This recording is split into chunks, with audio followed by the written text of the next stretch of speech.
बंदी छोड़ सतगुरु रामपाल जी परमेश्वर जी की जय हो।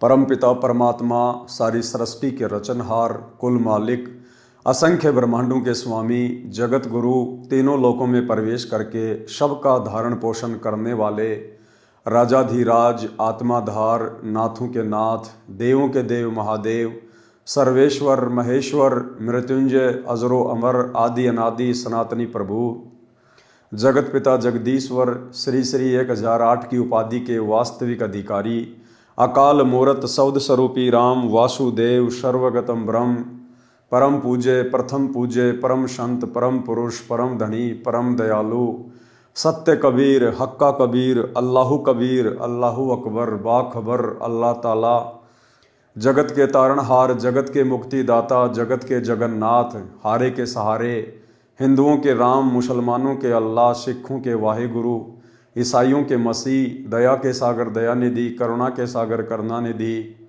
स्वयंभू परिभू, संकट मोचन, कष्ट हरण, मंगल करण, दुख भंजन, अविगत कबीर, निर्विकार निर्विषम परमात्मा, अलय अलेख सतगुरु, आदि अनादि सतगुरु, असली मर्यादा पुरुषोत्तम, असली राम, असली कृष्ण, असली घनश्याम, असली मुरारी, राजाओं के राजा, महाराजाओं के महाराजा, शहंशाहों के शहंशाह, सम्राटों के सम्राट, भगवानों के भगवान, अल्लाहों के अल्लाह, प्रभुओं के प्रभु, मसीहाओं के मसीह, सच्चे वाहिगुरु, बाबाओं के बाबा, पीरों के पीर, सेठों के सेठ, जगत सेठ, सावलसा सेठ, सर्वगुण संपन्न, अनंत कोटि कलाओं के स्वामी, अनंत कोटि ब्रह्मांडों के नायक, योगियों में महायोगी, ध्यानियों में महाध्यानी, सिद्धों में परम सिद्ध, ज्ञानियों में तत्व ज्ञानी, ब्रह्म ज्ञानी, महाज्ञानी, परम ज्ञानी, सर्वश्रेष्ठ ज्ञानी, विज्ञानी, युवा कबीर, समरथ कबीर, असमवात, अमित ओझा, सच्चे रहनुमा, करीम अल्लाह, सुभान अल्लाह, दुनिया के अंतिम पैगंबर, 8 सितंबर 1951 से गांव धनाना, जिला सोनीपत, हरियाणा, भारतवर्ष की पावन भूमि पे प्रकट रियल कल की भगवान श्री नारायण साकार हरि, श्री बाबा साहेब, शब्द स्वरूपी राम, संत शिरोमणि सतगुरु रामपाल जी परमेश्वर जी के चरण कमल में साध संगति से जुड़े हुए देश विदेश से आप और हम सभी सत्सेवक भाई बहनों का अनंत कोटि दंडवत प्रणाम। सत्साई भाई और बहनों, दया पूज्य गुरुदेव भगवान की, सतगुरु रामपाल जी परमेश्वर जी की, जिनके शुभ आशीर्वाद से, विशेष आशीर्वाद से आप और हम सभी सत्सेवक भाई बहन साध संगति से जुड़कर अपनी आत्मा के कल्याण हेतु गुरुदेव के तत्व ज्ञान को आधार बनाकर मोक्ष प्राप्ति के लिए निरंतर सतलोक की ओर बढ़ रहे हैं। भाई और बहनों, पूज्य गुरुदेव जी के कर कमल से लिखित पवित्र ग्रंथ मुक्ति बोध के ऊपर वीडियो बनाने की श्रृंखला जारी है। आज इस श्रृंखला में हमारा ये 23वें नंबर का वीडियो है। प्रत्येक वीडियो में गुरुदेव भगवान के आशीर्वाद से आप और हमें अध्यात्म से संबंधित, भक्ति मार्ग से संबंधित बहुत ही गहरी गहरी जानकारियां और बहुत ही हमारे विश्वास को दृढ़ करने वाली बातें सीखने को, समझने को और सुनने को मिल रही हैं।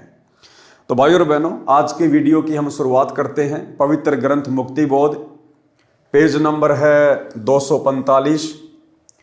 यहां आज परमेश्वर ने दुर्भिक्ष यानी अकाल पड़ने का वर्णन किया है। यानी जिस समय आदरणीय गरीबदास जी महाराज जी आए थे, उस समय 1720 में एक भयंकर अकाल पड़ा था और उस अकाल के दौरान जनजीवन कितना अस्त व्यस्त हो गया था। लोगों ने एक रोटी के लिए अपने बच्चे तक बेच डाले थे। कोई जाति पाति और धर्म का चक्कर नहीं रहा। जहां रोटी खाने को मिल जाए लोग टूट पड़ते थे। ना कोई जाति देखता था, ना कोई धर्म देखता था।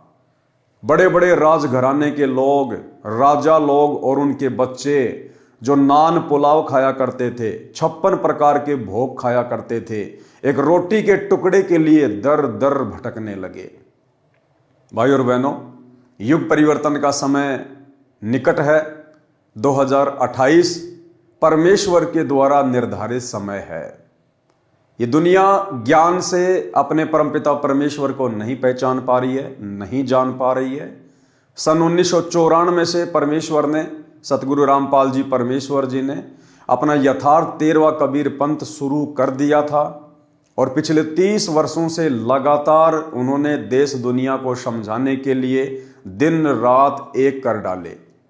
लेकिन इस आधुनिकीकरण की चक्काचौंध में और काल प्रेरणा से ये दुनिया सतगुरु के ज्ञान को स्वीकार नहीं कर पा रही है। नतीजन युग परिवर्तन के दौर में एक बार फिर से परमेश्वर के द्वारा वही 1720 वाली हिस्ट्री दोहराई जाएगी। आज ये दुनिया और इस दुनिया के लोग हर प्रकार से संकटों में घिरने वाले हैं।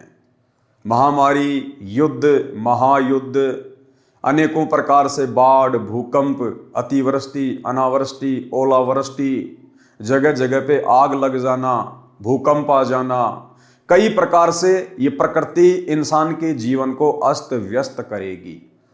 और उस समय भी इस इंसान को परमेश्वर की ही शरण लेनी पड़ेगी।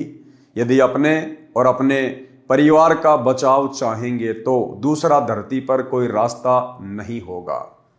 तो 1720 में किस प्रकार से दुर्भिक्ष पड़ा, अकाल पड़ा, उसका वर्णन परमेश्वर हमें पहले ही सचेत करने के लिए बता रहे हैं। दुर्भिक्ष अकाल का प्रकरण, पारक के अंक की वाणी नंबर 207 से 227। गरीब बीसे में बिसरे नहीं, लागी जोर कसीस, खंड बिहंडा हो गए देखो कोम 36। गरीब बीसे में बिसरे नहीं, बीसे का मतलब गुरुदेव ने बताया 2020। अब भाइयों और बहनों, ये परमेश्वर को पहचानने के संकेत हैं। ये भाषा, ये लफ्ज, ये कौन यूज कर सकता है? ये सांकेतिक हैं, कोड वर्ड में है। आपको गूगल में कहीं नहीं मिलेगा कि बीसे का मतलब 2020 होता है। आपको डिक्शनरी में कहीं नहीं मिलेगा कि बीसे का मतलब 2020 होता है। तो बीसे का मतलब 2020 किसने बताया? सतगुरु रामपाल जी परमेश्वर जी ने बताया।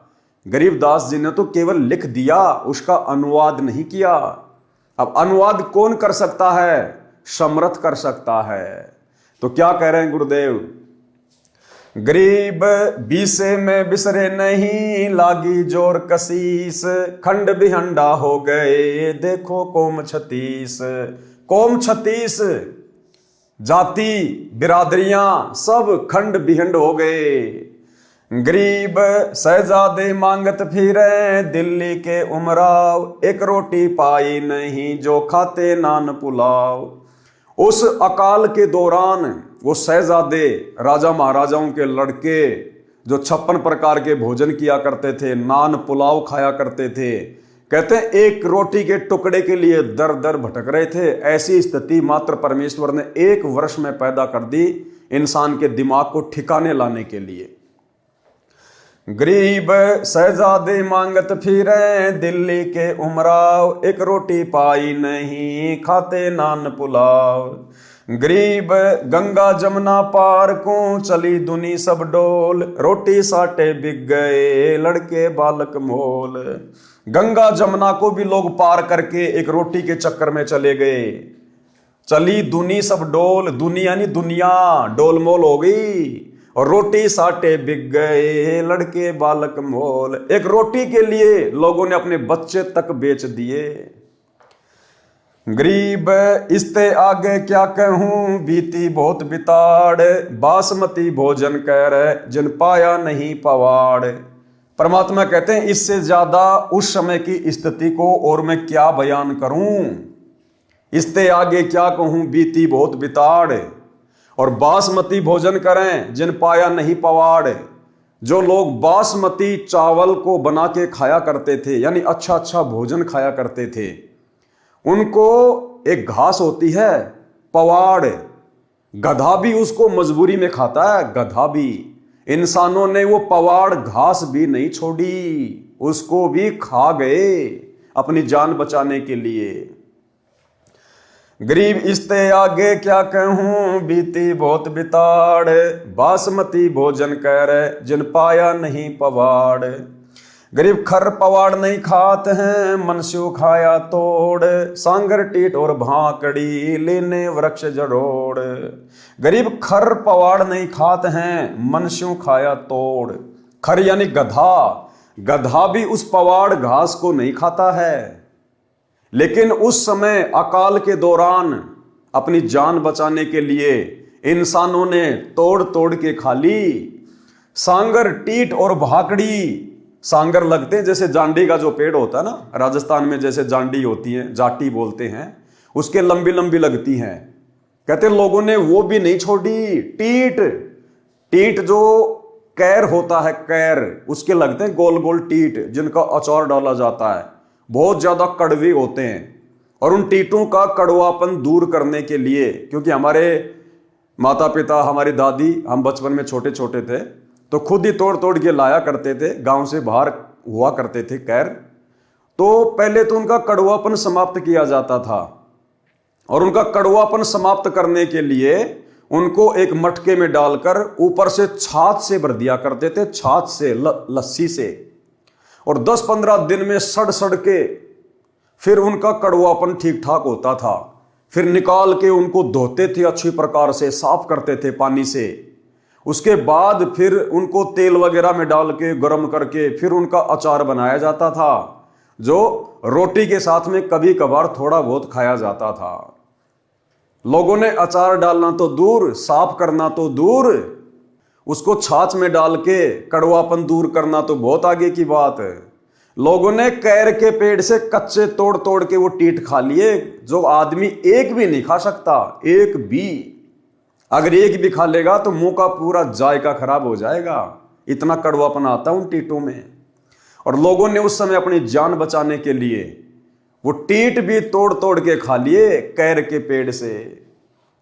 सांगर, टीट और भाकड़ी। भाकड़ी एक प्रकार की घास होती है जिसके ऊपर कांटे से होते हैं, गोल गोल चने के दाने के जैसे। जब हम छोटे छोटे थे तो भैंस वगैरह, बकरी वगैरह चराने के लिए गांव से बाहर जाया करते थे, तो कई बार नंगे पैर होते थे तो वो कांटे, उस भाकड़ी घास के कांटे हमारे पैरों में चुभ जाया करते थे। तो लोगों ने वो भाकड़ी जो घास आती है कांटेदार, उसको भी नहीं छोड़ा उस अकाल के दौरान। सांगर, टीट और भाकड़ी लीने वृक्ष जरोड़। पेड़ों के जो पत्ते हैं उनको भी जरोड़ जरोड़ के, तोड़ तोड़ के लोगों ने वो भी खा लिए, वो भी नहीं छोड़े। ऐसा दुर्भिक्ष पड़ा था। गरीब खर पवाड़ नहीं खाते हैं, मुनशो खाया तोड़। सांगर, टीट और भाकड़ी लीने वृक्ष जरोड़। गरीब कड़ा कुहिंद्रा खा गए, झड़ा जोजरू झाड़। इसते आगे क्या कहूं, रही न बोधी बाड़। परमात्मा कहते हैं कड़ा कुहिंद्रा खा गए, जिनको ये बकरियां खाया करती हैं, बकरियां, छोटे छोटे जो जोजड़े होते हैं, लोगों ने उनको भी नहीं छोड़ा। झड़ा जोजरू झाड़, और इसते आगे क्या कहूं, रही न बोधी बाड़। खेतों के चारों तरफ रखवाली के लिए कांटेदार झाड़ियां लगाया करते थे, लोगों ने उसको भी नहीं छोड़ा। कूट कूट के वो भी खा ली। गरीब फजल किया यूं दुख सुण्या, बरसे दीन दयाल। आए इंदर गरज कर, शुबर सर्वस्ताल। उसके बाद लोगों ने भगवान से अर्ज करी, प्रार्थना करी। इंसान को अपनी जब औकात का पता चल जाता है ना, जैसे वर्तमान में परमपिता परमेश्वर सतगुरु रामपाल जी भगवान ने इंसान को थोड़ा सा दिमाग दिया, भक्ति के लिए परमात्मा ने इस विज्ञान को शुरू करवाया। और दुनिया सोच रही है कि हमने अपना दिमाग लगा के इंटरनेट बना लिया, टीवी बना लिया, मोबाइल बना लिए, जहाज बना लिए। दिया है दिमाग परमात्मा ने। अन्यथा द्वापर युग में श्री कृष्ण जी थे, त्रेता में श्री रामचंद्र जी आए थे। क्या उनके समय गर्मी नहीं पड़ती थी या सर्दी नहीं पड़ती थी? क्या उनको आने जाने के लिए गाड़ी की आवश्यकता नहीं थी? रोड भी ढंग के नहीं थे, खड्डे खच्चर जोड़ जोड़ के चला करते थे। क्या उनको अपने रिश्तेदारों से बात करने के लिए मोबाइल की आवश्यकता नहीं थी? क्या उनको गर्मी में एसी या कूलर, पंखे की आवश्यकता नहीं थी? वो एक पंखा भी नहीं बना पाए, 3 लोक के भगवान। तो आज का इंसान उनसे ज्यादा समझदार है क्या, जो इंटरनेट बना लेगा? तो ये सब कुछ परमेश्वर ने वर्तमान में इंसान को दिमाग दिया है, केवल भक्ति में सहयोग के लिए। आज ये चीजें भक्ति में सहयोग हो रही हैं। दास एक जगह से वीडियो बना रहा है, आप सभी भगत भाई बहन लाइव देख रहे हैं घर में बैठे बैठे अपने अपने मोबाइल में इंटरनेट के माध्यम से। एक जगह से दूसरी जगह पर जाने के लिए परमेश्वर ने हमें साधन दिए ताकि हमारे समय की बचत हो। पहले लोग पैदल जाया करते थे या बैलगाड़ी में जाया करते थे। 2 दिन का रास्ता महीनों महीनों में पूरा हुआ करता था। आज महीने का रास्ता 2 घंटे में पूरा कर दिया जाता है, बाकी समय परमात्मा की भक्ति। तो परमेश्वर ने भक्ति में सहयोग के लिए इस विज्ञान का सहारा आप और हमें दिया। लेकिन वर्तमान में इंसान आध्यात्म ज्ञान को ना समझकर और विज्ञान को ही सब कुछ मानकर धीरे धीरे अपने पतन की ओर आगे बढ़ रहा है। और यह पतन 2028 युग परिवर्तन के दौर में इस दुनिया को दिखाई देगा। तो भाई और बहनों, परमेश्वर ने विज्ञान तो दी थी भक्ति में सहयोग के लिए, लेकिन इंसान ने परमेश्वर को ना पहचान कर अपनी नादानी में इसका दुरुपयोग करना शुरू कर दिया, जिसका नतीजा वर्तमान में सबको देखने को मिलेगा। तो उसके बाद लोगों ने परमात्मा से अर्ज करी, जिसको भी अपना परमात्मा मानते थे, जिसको भी अपना इष्ट मानते थे, लेकिन सुनने वाला तो एकमात्र यही परमात्मा है। उसके बाद परमात्मा ने दया बख्शी। गुरुदेव भगवान ने इंद्र को आदेश दिया, बरसात हुई, धीरे धीरे माहौल ठीक हुआ। गरीब फजल किया, यूं दुख सुना, फजल किया, लोगों ने अरदास करी और उस परमात्मा ने उनका दुख सुना। और बरसे दीन दयाल, आए इंद्र गरज कर, सुबर सरवर ताल। गरीब सातु धात और सातु अन्न, बरसा के माही, मेहर मौज मोला करी, बादल पछाए जाही। गरीब बरसे इंद्र घनघोर कर, उतरया हुक्म हिजूर, खलक मुलक सब आवादान, नाही होत कसूर। गरीब ये 20 की बात है, लग्या 21 ऐन। अब क्या कह रहे हैं परमात्मा कि ऊपर आपको जो बातें बताई है ना अकाल के विषय में, ये तो 20 की बात है, यानी 1720 की बात है। फिर लग्या 21 ऐन, फिर 1721 शुरू हुआ। गरीब ये 20 की बात है, लग्या 21 ऐन, 60 महीना शुभ घड़ी, 7 8 चैन। गरीब 60 बदी बैठे गद्दी, इंद्र मूला दीन, लोकपाल लहरी कला, प्रसन्न देवा तीन। गरीब हुकुम अरस्त उतरया, बरसे हरिजन संत, रांडी कह हांडी चढ़ी, बुढ़िया जामे दंत। गरीब 3 4 और 5 मन, हुआ अन उजाल, भीग्या लग्या 110 महीना, यो खाओ कंगाल। फिर खेतों में बढ़िया अनाज होने लगा, लोग पेट भर भर के खाना खाने लगे। गरीब लांडी बूची लाड करी, संतों के प्रताप, सांगर टीट न पावते, इब खावे मूंग और भात। गरीब लांडी बूची लटकती, रोखियों ऊपर रूह, केस वहां ही खुश रहे, इब ओडत है सू। गरीब आने का 10 शेर अन्न, मेहनत यहाँ दे, पिछले दिन नहीं याद हैं, तौबा करके ले। गरीब 1 आने का शेर अन्न, लेते सब मजूर, देखी 10 गुना बद गया, समझी गधेरे सूर। गरीब जुल्हों ऊपर जुल्म था, मर गए डूम डहाल, कातन को पाया नहीं, पर्याज भी साकाल। गरीब सासू साड़ी माए क्या, बापू पीत बिछो, शकल कबीला तज गए, ऐसा व्याप्या द्रोह।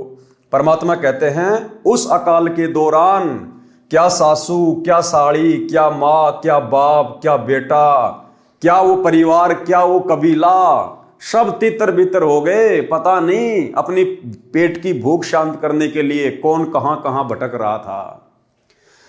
गरीब ऐसी बीती जगत में, जाने नहीं जिहान, कत्थक चूना लाए कर, अब चाबण लागे पान। कहते हैं संसार में ये काल और ये दुर्गा ऐसे ऐसे तांडव मचाते हैं। गरीब ऐसी बीती जगत में, जाने नहीं जिहान।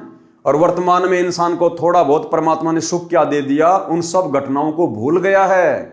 इंसान सोचता है वर्तमान में ऐसा नहीं होगा, अकाल तो पहले पड़ा करते थे, भूकंप तो पहले आया करते थे।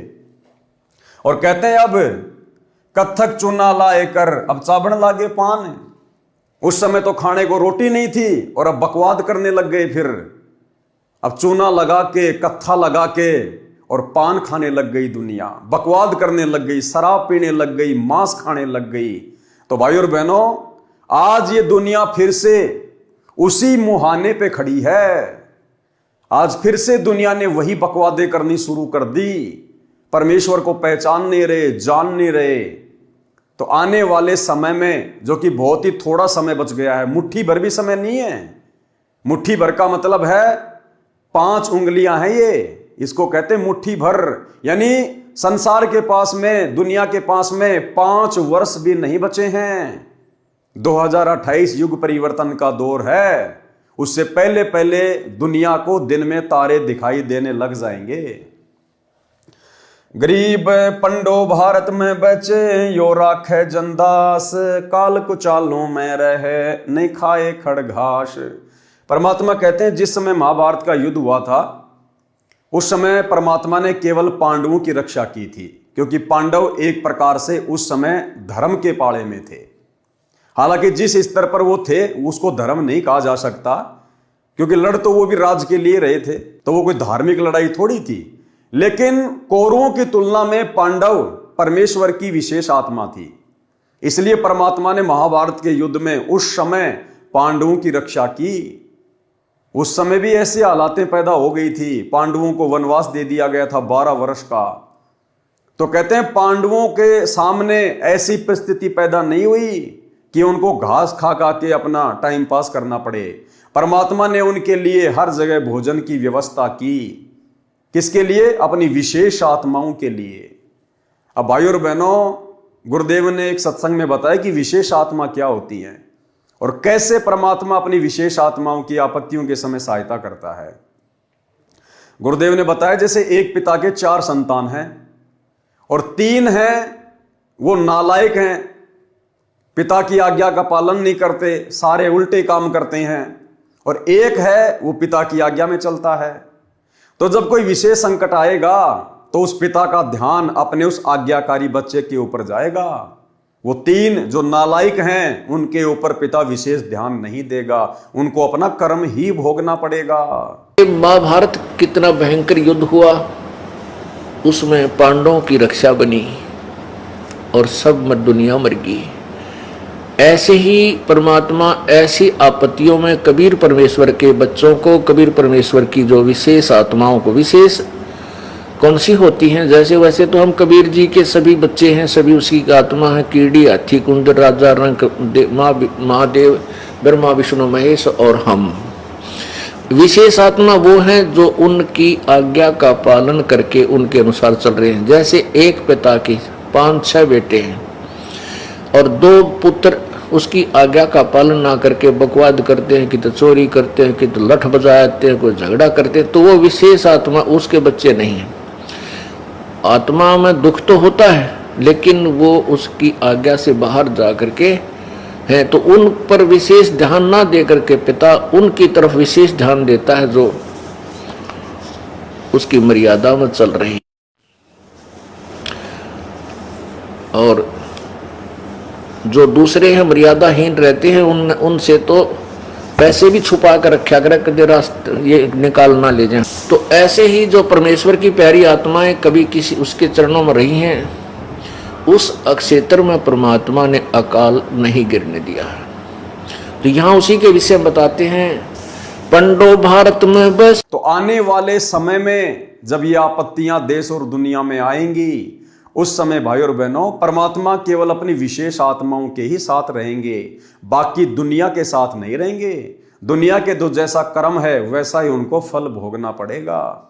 और वर्तमान में जो सतगुरुदेव भगवान से उपदेश लेकर भक्ति कर रहे हैं, मर्यादा में रह रहे हैं, नेक नीति से अपना कर्म कर रहे हैं, परमेश्वर अपनी इन ही विशेष आत्माओं की उस समय रक्षा करेगा। परमात्मा उनको भूखा नहीं मरने देगा, कहीं से भी उनके लिए परमात्मा अन्न का बंदोबस्त करेगा।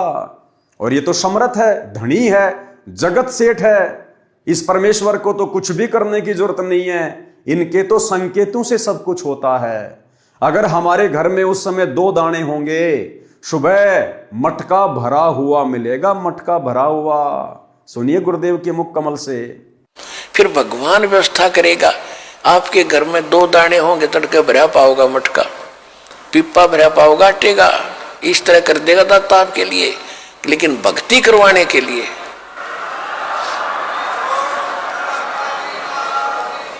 ये उनकी करेगा जो भक्ति करेंगे, और जो बकवाद चाहोगे वो अपना करते रहियो।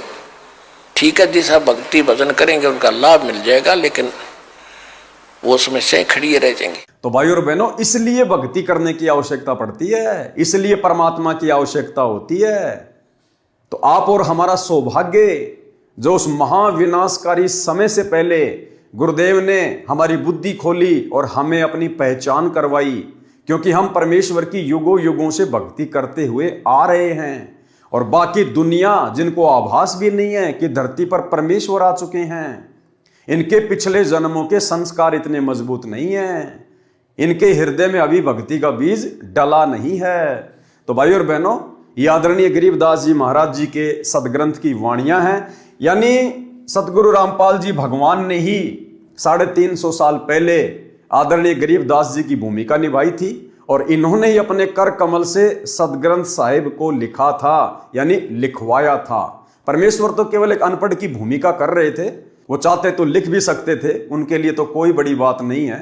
लेकिन परमेश्वर ने एक अन्य आत्मा गोपाल दास जी को निमित्त बनाया और सदग्रंथ साहिब को लिखवाया। तो भाई और बहनों, इस पवित्र ग्रंथ की वाणियों को पढ़ने मात्र से हम पुण्य के भागी बनते हैं। आगे गुरुदेव ने इन वाणियों का संक्षेप में सरलार्थ किया हुआ है। एक बार पुनः हम इन वाणियों को पढ़ेंगे, क्योंकि ये परमेश्वर के मुख कमल से उच्चारित वाणियां हैं, ये परमेश्वर के हृदय की पुकार हैं, ये परमेश्वर की आत्मा की पुकार है, ये हमें पोसती है, ये हमें पालती है। इससे हम भगत भाई बहन दृढ़ होते हैं, भक्ति मार्ग पर हमारा विश्वास बढ़ता है। गरीब बीसे में बिसरे नहीं, लागी जोर कसीस, खंड बिहंडा हो गए देखो कोम 36। गरीब शहजादे मांगत फिरे दिल्ली के उमराव, एक रोटी पाई नहीं खाते नान पुलाव। गरीब गंगा जमुना पार को चली दुनी सब डोल, रोटी साटे बिक गए लड़के बालक मोल। गरीब इसते आगे क्या कहूँ बीती बहुत बिताड़, बासमती भोजन कर जिन पाया नहीं पवाड़। गरीब खर पवाड़ नहीं खात हैं मनस्यों खाया तोड़, सांगर टीट और भाकड़ी लीने वृक्ष जरोड़। गरीब कड़ा कुहिंद्रा खा गए झड़ा झोजरू झाड़, इसते आगे क्या कहूँ रही न बोधी बाड़। गरीब फजल की आयो दुख सुण्या बरसे दीन दयाल, आए इंद्र गरज कर शुबर सरबर ताल। गरीब सातु धातुर सातु अन्न बरसा के माही, मेर मौज मोला करी बादल पछाए जाही। गरीब बरसे इंदर गनगोर कर उतरया हुक्म हिजूर, खलक मुलक सब आवादान ना नहीं होत कसूर। गरीब ये बीसे की बात है लग्या 21 ऐन, 60 महीना शुभ घड़ी सातों आठों चैन। गरीब 60 बदी बैठे गद्दी इंदर मुलालीन, लोकपाल लहरी कला प्रसन्न देवातीन। गरीब हुकुम अरस्त उतरया बरसे हरिजन संत, रांडी कै हांडी चढ़ी बुढ़िया जामे दंत। गरीब 3, 4 और 5 मण हुआ अन्न उजाल, भीग्या लग्या 110 महीना यो खाओ कंगाल। गरीब लांडी बूची लाड करी संतों के प्रताप, सांगर टीट न पावते इब खावे मूंग और भात। गरीब लांडी बूची लटकती रुखों ऊपर रू, केस वहाई खुशी रहे इब ओडत है सू। गरीब आने का 10 शेर अन्न मिन्नतियां को दे, पिछले दिन नहीं याद हैं तौबा करके ले। गरीब 1 आने का शेर अन्न लेते सब मजूर, देखी 10 गुना बद गया समझी गदरे सूर। गरीब जुल्हों पर जुल्म था मर गए डूम डहाल, कातण को पाया नहीं पर्याज भी साकाल। गरीब सासू साड़ी माए क्या बापू पूत बिछो है, सकल कबीला तज गए ऐसा व्याप्या द्रोह। गरीब ऐसी बीती जगत में जाने नहीं जिहान, कथुर चुना लाए कर अब चाबण लागे पान। गरीब पंडो भारत में बचे यो राखे जनदास, काल कुचालू में रहे नहीं खाए खड़ घास। सरलार्थ, इन वाणियों में दुर्भिक्ष का वर्णन है। विक्रमी संवत 1720 में अकाल पड़ा था, बारिश नहीं हुई, उस समय नहरें नहीं थी, सिंचाई का एकमात्र साधन वर्षा थी जो हुई नहीं, जिस कारण से अकाल गिरा, जनता भूखी प्यासी मरने लगी। संत गरीबदास जी ने बताया है कि उस दुर्भिक्ष के कारण 36 जाति के व्यक्ति बर्बाद अर्थात नष्ट हो गए। जो जाति विशेष में जन्मे थे, यानी जैसे ब्राह्मण, ठाकुर लोग, राजपूत लोग अपने को सर्वोच्च जाति का मानकर घमंड करते थे, वे जाति बताना भूल गए। अपनी भूख शांत करने के लिए, जान बचाने के लिए ब्राह्मण, ठाकुर, राजपूत चमारों के घर पर रोटी मांगते थे। अपनी जाति वाति बताना सब भूल गए। जो पहले एक दूसरे से इतनी नफरत किया करते थे, अपने आप को सर्वोच्च माना करते थे, अपने को सर्वोच्च जाति का मानकर घमंड करते थे, वे जाति बताना भूल गए। भूख से बेहाल थे, सर्व प्राणी त्राही त्राही कर रहे थे। जो दिल्ली में रहने वाले शहजादे अर्थात राजघराने के व्यक्ति भूख के कारण दर दर भटक कर मांग मांग कर रोटी खा रहे थे। जो दिल्ली के उमराव अर्थात राजवंश के लोग नान पुलाव खाते थे, उस समय रोटी को तरस रहे थे, रोटी को। गंगा दरिया तथा यमुना दरिया की दूसरी ओर लोग भोजन के लिए चले गए, रोटियों के लिए अपने बच्चे भी बेच दिए। और क्या बताऊं, बहुत त्रास भोगी। जो बासमती चावल पकाकर मजे से खाते थे, उनको पवाड़ घास भी खाने को नहीं मिला, क्योंकि व्यक्तियों ने वह भी खा लिया था। पवाड़ घास को गधे भी नहीं खाते, आदमियों ने तोड़ तोड़ कर खाया। इसके अतिरिक्त जांडी के पेड़ के फल, सांगर, सिंगरे, कैर, झाड़ से टीट और कांटेदार भाकड़ी कूट कर खाई। वृक्ष के पत्ते जरोड़ कर यानी खींच खींच कर तोड़ कर खा गए। अन्य घास जैसे कुंदरा, जोजरू झाड़ को खा गए। इससे आगे और क्या बताऊं, उस दुर्भिक्ष में कांटेदार झाड़ियों की बाड़ जो खेत की रक्षा के लिए लगाई हुई थी, जो बोदी यानी कमजोर पुरानी गली हुई थी, बाड़ भी कूट कूट कर खानी पड़ी। ऐसी दुर्गति आदमियों की हुई थी। हाहाकार मचा, परमात्मा ने पुकार सुनी, इंद्र को आदेश दिया बारिश करने का। बारिश हुई, बादल गरज गरज कर बरसने लगे, तालाब खेत पानी से पूर्ण रूप से भर गए, अच्छी फसल हुई, दुर्भिक्ष का संकट टल गया। दुर्भिक्ष में सासू साली, माता पिता, पुत्र सब परिवार भूखे मरते, भोजन की तलाश में पागलों की तरह इधर उधर भाग गए, एक दूसरे से बिछुड़ गए।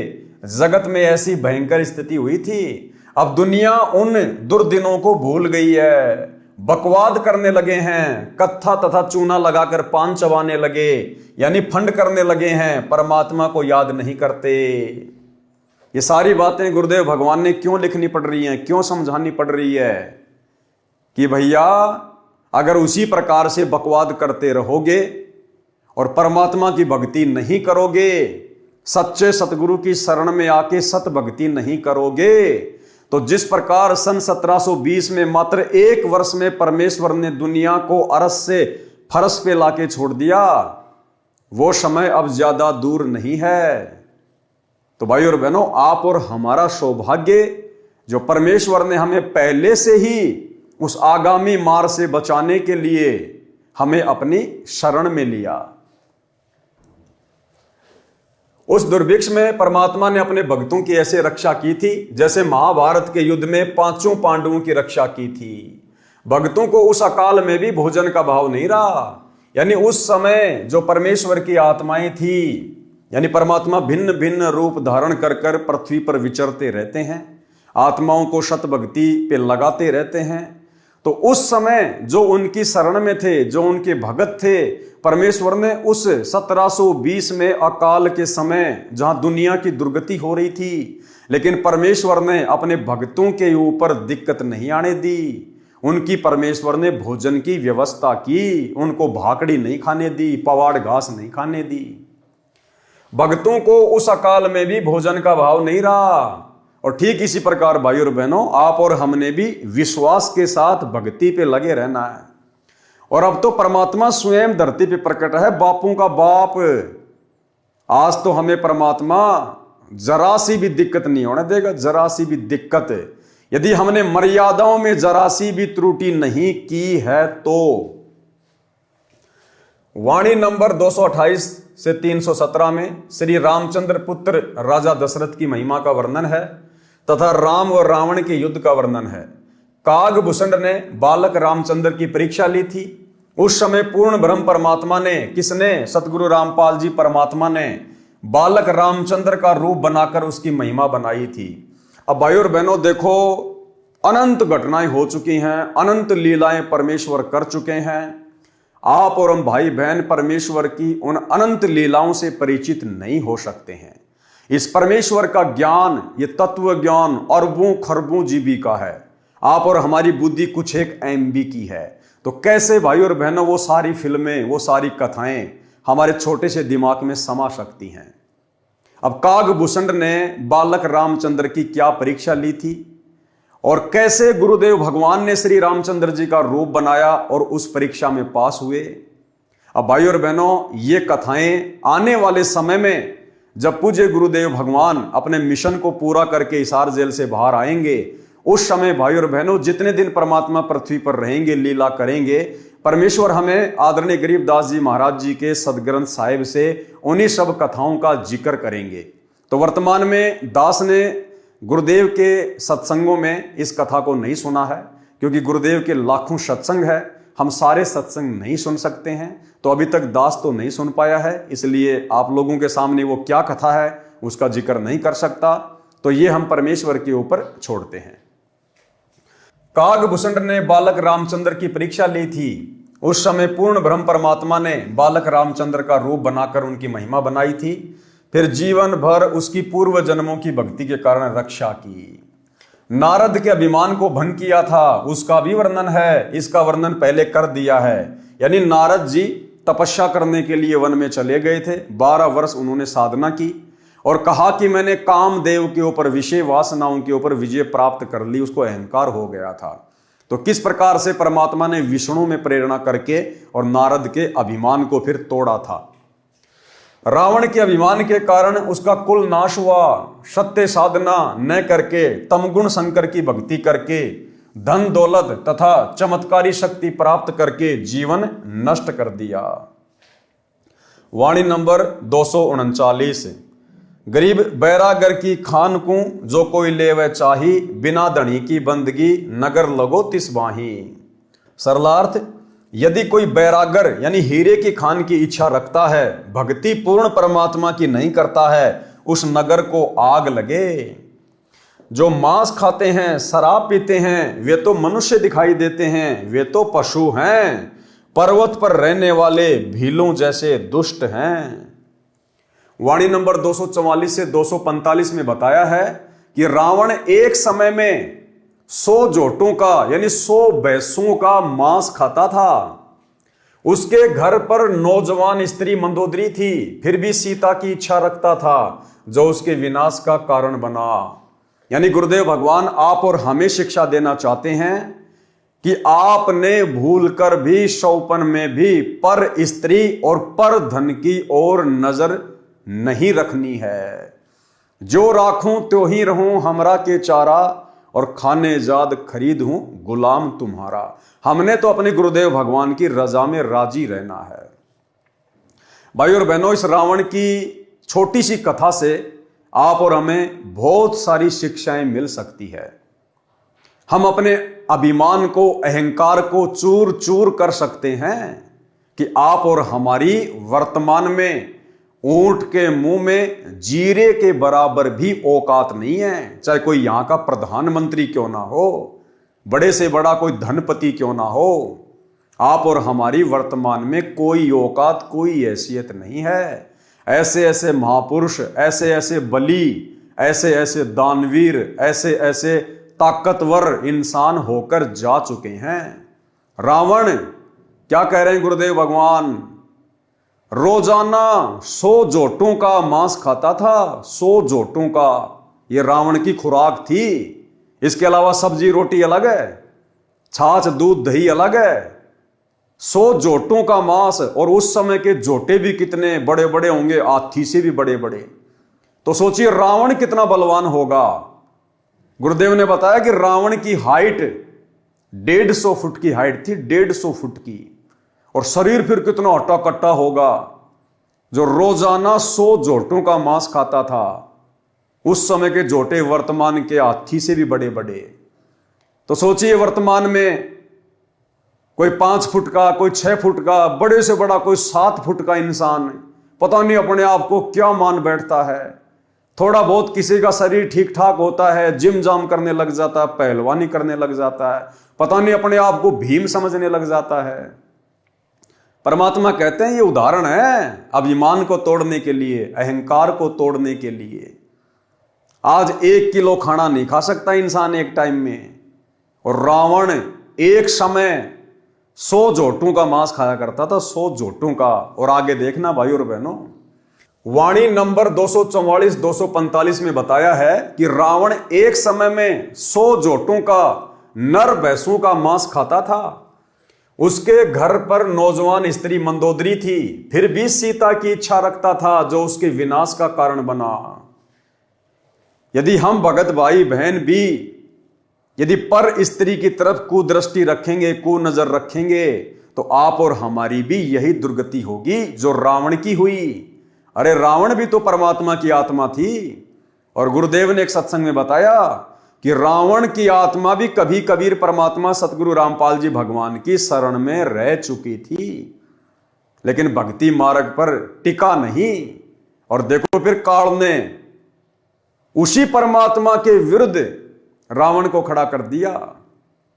परमात्मा के विरुद्ध खड़ा करने का मतलब है सत्य के विरुद्ध अहंकार से भरकर रावण को खड़ा कर दिया। और रामचंद्र रूप बनाकर रामचंद्र जी की पुकार पर इस कबीर परमेश्वर सतगुरु रामपाल जी भगवान ने फिर उस रावण का नाभि में तीर मारकर वध करना पड़ा। रावण का भाई कुंभकर्ण, पुत्र मेघनाथ आदि आदि अनेकों जोटों का मांस खाते थे। रावण ने 33 करोड़ देवताओं को अपनी कैद में बांधकर डाल रखा था। कितना सिद्धि युक्त था, कितना बलवान था। वाणी नंबर 246 से 256 तक रावण राजा की सेना का वर्णन है। अब रावण की सेना का वर्णन है, रावण के नौकरों का, चाकरों का वर्णन। वाणी नंबर 246 से 256 तक रावण राजा की सेना का वर्णन है। वाणी नंबर 25 में रावण के अंग रक्षकों की संख्या बताई है। अंग रक्षक, बॉडीगार्ड 100 करोड़, 100 करोड़ मतलब 1 अरब। 100 करोड़ सेना तो रावण की गद्दी तथा घर के चारों ओर रखवाली करती थी। अब सोचिए भाई और बहनों, वर्तमान का कोई प्रधानमंत्री है, कोई राष्ट्रपति है, Z+ सिक्योरिटी लेके घूमता है, जिसमें 10-15 उसके बॉडीगार्ड होते हैं, 100 मान लो ज्यादा से ज्यादा, और पता नहीं क्या समझता है अपने आप को। रावण 100 करोड़ उसके बॉडीगार्ड थे, 100 करोड़। अब सोचो बाकी सेना कितनी होगी उसके पास में। जिस व्यक्ति के राजघराने के चारों तरफ और जिसकी सिंहासन यानी उसकी जो गद्दी थी जहां वो बैठा करता था, सिंहासन लगाया करता था, सिंहासन और राजघराने यानी उसके महल के चारों तरफ सिक्योरिटी के लिए 100 करोड़ सैनिक थे, 100 करोड़। तो आज के इंसान की क्या औकात है उसकी तुलना में। और आगे देखना भाई और बहनों, आगे देखना, अगर वास्तव में कोई भक्ति बीज होगा, परमात्मा की विशेष अधिकारी आत्मा होगी, वो इन उदाहरणों को देखकर कभी शौपन में भी घमंड नहीं करेगा, ना अपने धन का, ना अपने शरीर का, ना अपने बेटा बेटी का, और ना अपनी पद पोस्ट का।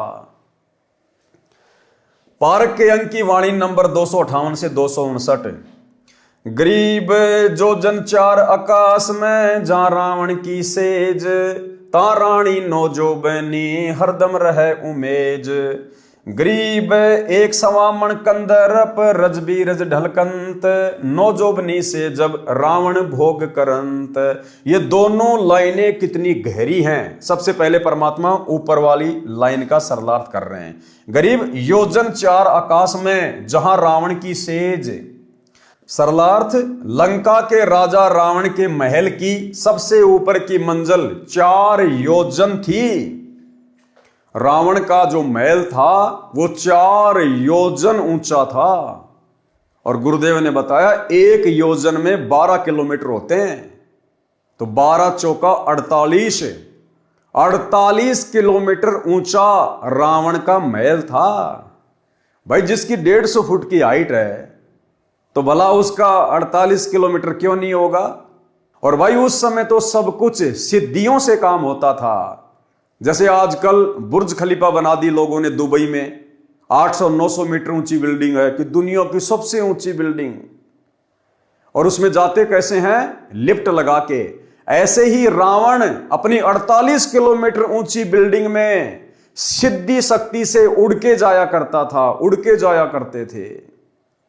तो बताओ भाई और बहनों, वर्तमान के इंजीनियर तो कहीं भी नहीं टिकते। ऐसे ऐसे इंजीनियर हो चुके हैं इस धरती के ऊपर। आज 1 किलोमीटर ऊंची बिल्डिंग बना दी, बुर्ज खलीफा। पता नहीं अपने आप को इंसान क्या समझने लग रहा, हमने क्या बना लिया। रावण जैसे 48 किलोमीटर ऊंचे महल बना के चले गए, आज उनका नामो निशान भी नहीं है। तो क्या औकात है आज के इंसान की? किस बात पे घमंड करेगा आज का इंसान? लंका के राजा रावण के महल की सबसे ऊपर की मंजिल 4 योजन, 1 योजन 12 किलोमीटर का होता है, इतनी ऊंची थी।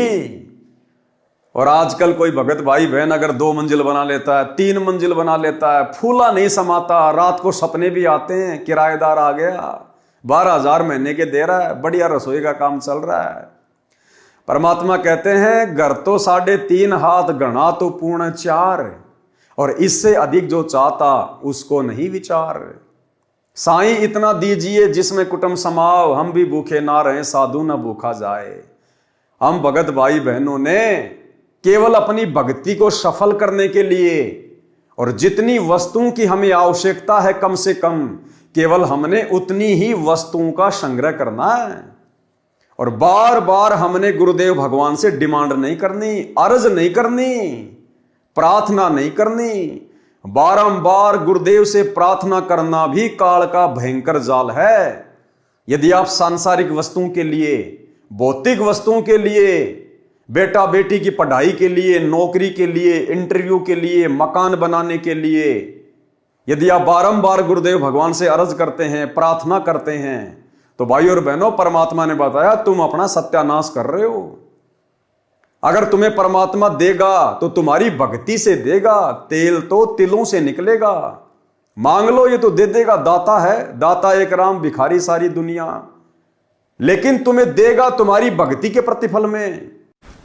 अब आप यहाँ आते हो तो कोई तो रोग से दुखी है, कोई कर्जे से दुखी है, कोई अन्य, कोई पुत्री के साथ कोई गलत घटना घट रही है भाई, कोई किसी केस से पीड़ित है, कोई किसी कारण से।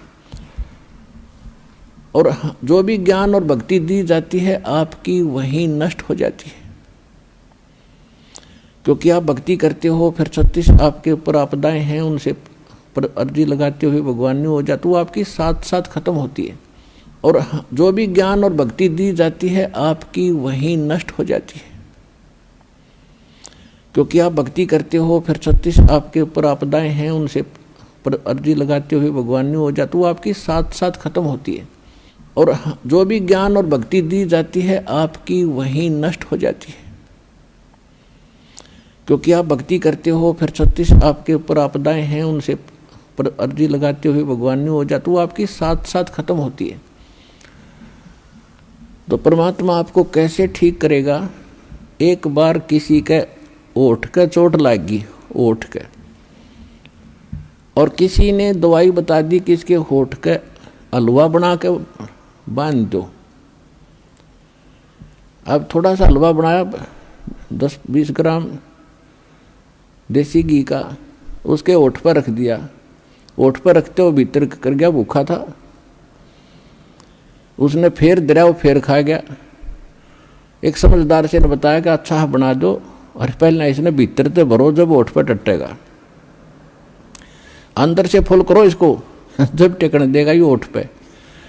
तो पहले ये परमात्मा पहले आपको अंदर से भरेंगे, और जब इस औषधि ने होठ पे टेकने दोगे आप, जब आप ऊपर निकालने की सोचोगे,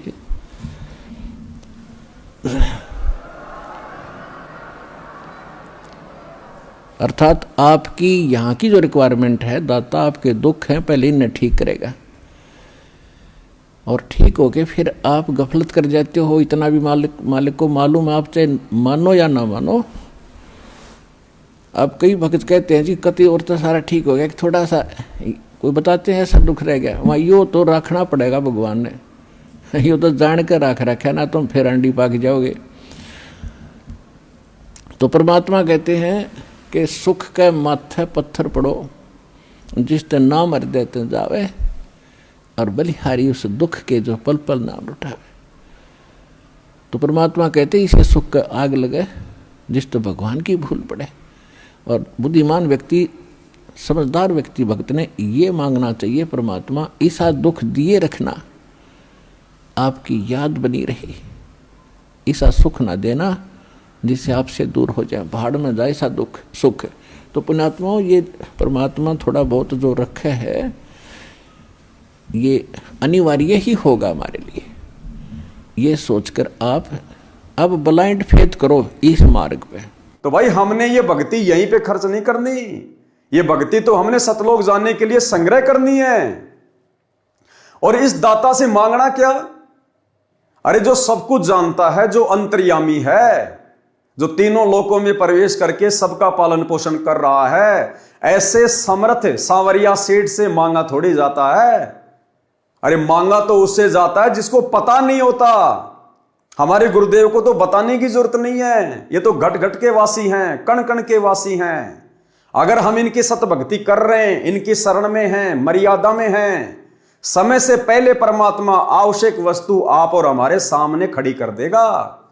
फिर भला ऐसे समर्थ सतगुरुदेव भगवान से मांगने की क्या जरूरत? और मांगने के लिए परमात्मा ने क्या बताया कि भैया मांगना है तो भक्ति मांगो, भक्ति मर्यादा मांगो। मांगना भी गुरुदेव ने सिखाया आदरणीय धर्मदास जी के एक शब्द के माध्यम से। भक्ति दान गुरु दीजियो देवन के देवा हो, भक्ति दान गुरु दीजियो देवन के देवा हो। जन्म पाया भूलूं नहीं करहूं पद सेवा हो, जन्म पाया भूलूं नहीं करहूं पद सेवा हो। तीर्थ व्रत मैं नहीं करूं ना मंदिर पूजा हो, तीर्थ व्रत मैं नहीं करूं ना देवल पूजा हो। मनसा वाचा कर मना मोहे और न दूजा हो, मनसा वाचा कर मना मोहे और न दूजा हो।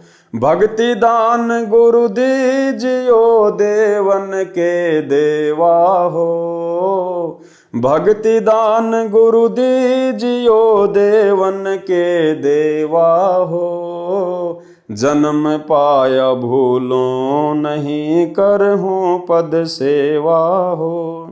सुख संपत्ति परिवार धन और सुंदर नारी हो, सुख संपत्ति परिवार धन और सुंदर नारी हो। सुपने में इच्छा नहीं करूं गुरुआन तुम्हारी हो, सपने में इच्छा नहीं करूं गुरुआन तुम्हारी हो। भक्ति दान गुरु दीजियो देवन के देवा हो, भक्ति दान गुरु दीजियो देवन के देवा हो। जन्म पाया भूलो नहीं, करहूँ पद सेवा हो। अष्ट सिद्धि और नौ निधि वैकुंठ का बासा हो।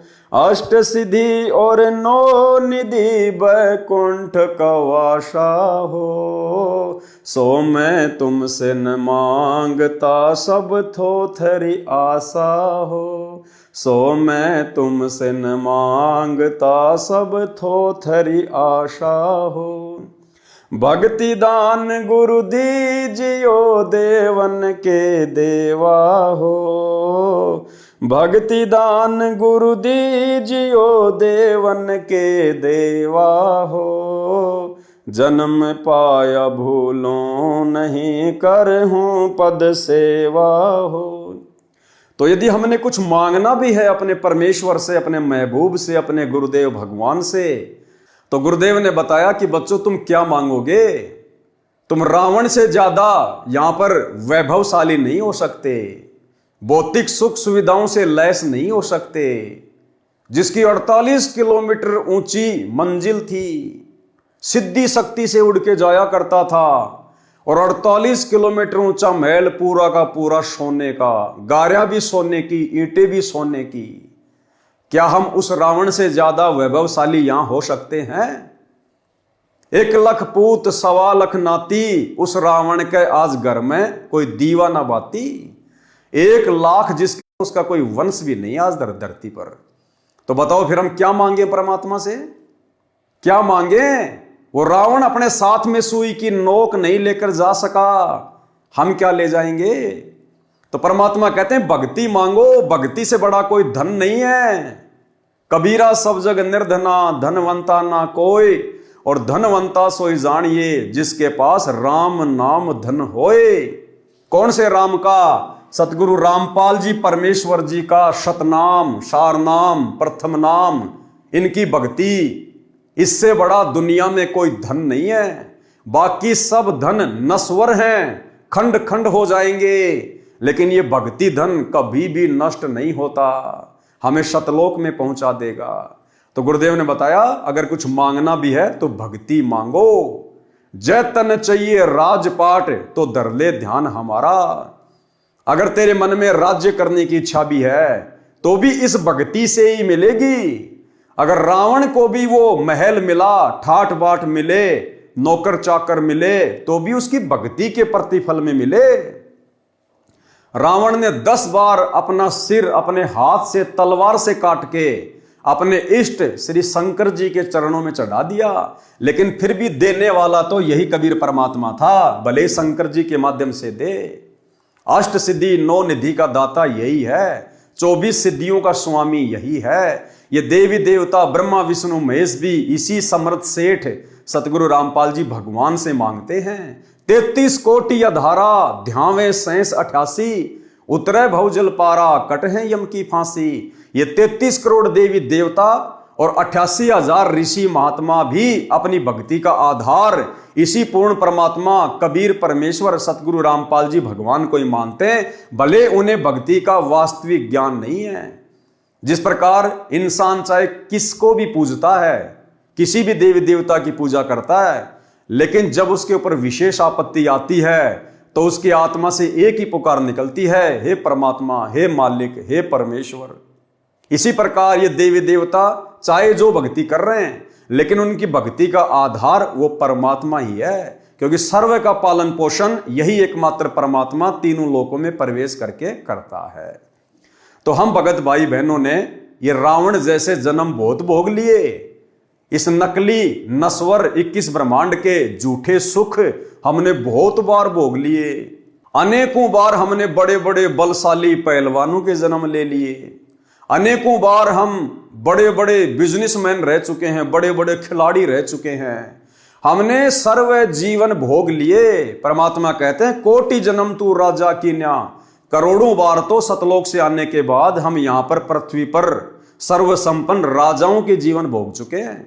कोटि जन्म तू राजा की न्या, मिटी न मन की आशा, और भिक्षुक होकर दर दर घूम लिया, मिला न निर्गुण राशा। हमारी कहीं भी संतुष्टि नहीं हुई। इस आत्मा की अभी तक कभी भी तृप्ति नहीं हुई। इस आत्मा की संतुष्टि, इसकी तृप्ति होगी गुरुदेव की भक्ति से, क्योंकि ये भक्ति आत्मा की खुराक है, जो वर्तमान में बड़े सौभाग्य से आप और हमें पूज्य गुरुदेव जी के द्वारा मिल चुकी है। इसलिए अब हमने दुनिया के वैभव को देखकर, सर्व संपन्न लोगों के सर्व सुखों को देखकर अपने मन में किसी भी प्रकार की इच्छा जाहिर नहीं करनी है। परमात्मा यही समझाना चाहते हैं कि अगर तू सफल हो गया ये भक्ति करके, तो यहां के राजा महाराजाओं के सुख तो छोड़ दो, जब तुम सतलोक में चले जाओगे तो परमात्मा कहते हैं, चार मुक्ति जहां चंपी करती माया होरी दासी, दास गरीब अभय पद परसै वो मिले राम अविनाशी। सतलोक में जाने के बाद या ब्रह्मा विष्णु महेश के पास जो चार मुक्ति हैं, काम अर्थ धर्म मोक्ष, कहते हैं ये तो तुम्हारे वहां पैरों की चंपी करेंगी, मालिश करेंगी, इनकी तरफ तो तुम देखोगे भी नहीं। सतलोक में इतने सुख हैं, इतना सर्व संपन्न लोक है वो। जिस प्रकार किसी के घर में 4 व्हीलर हो तो वो बाइक की तरफ तो कभी देखता भी नहीं है। तो इसी प्रकार सतलोक के सुखों की तुलना में यहां की जो चार मुक्तियां हैं, जो ब्रह्मा विष्णु महेश को प्राप्त हैं, ये तो केवल एक मोटरसाइकिल की तरह है।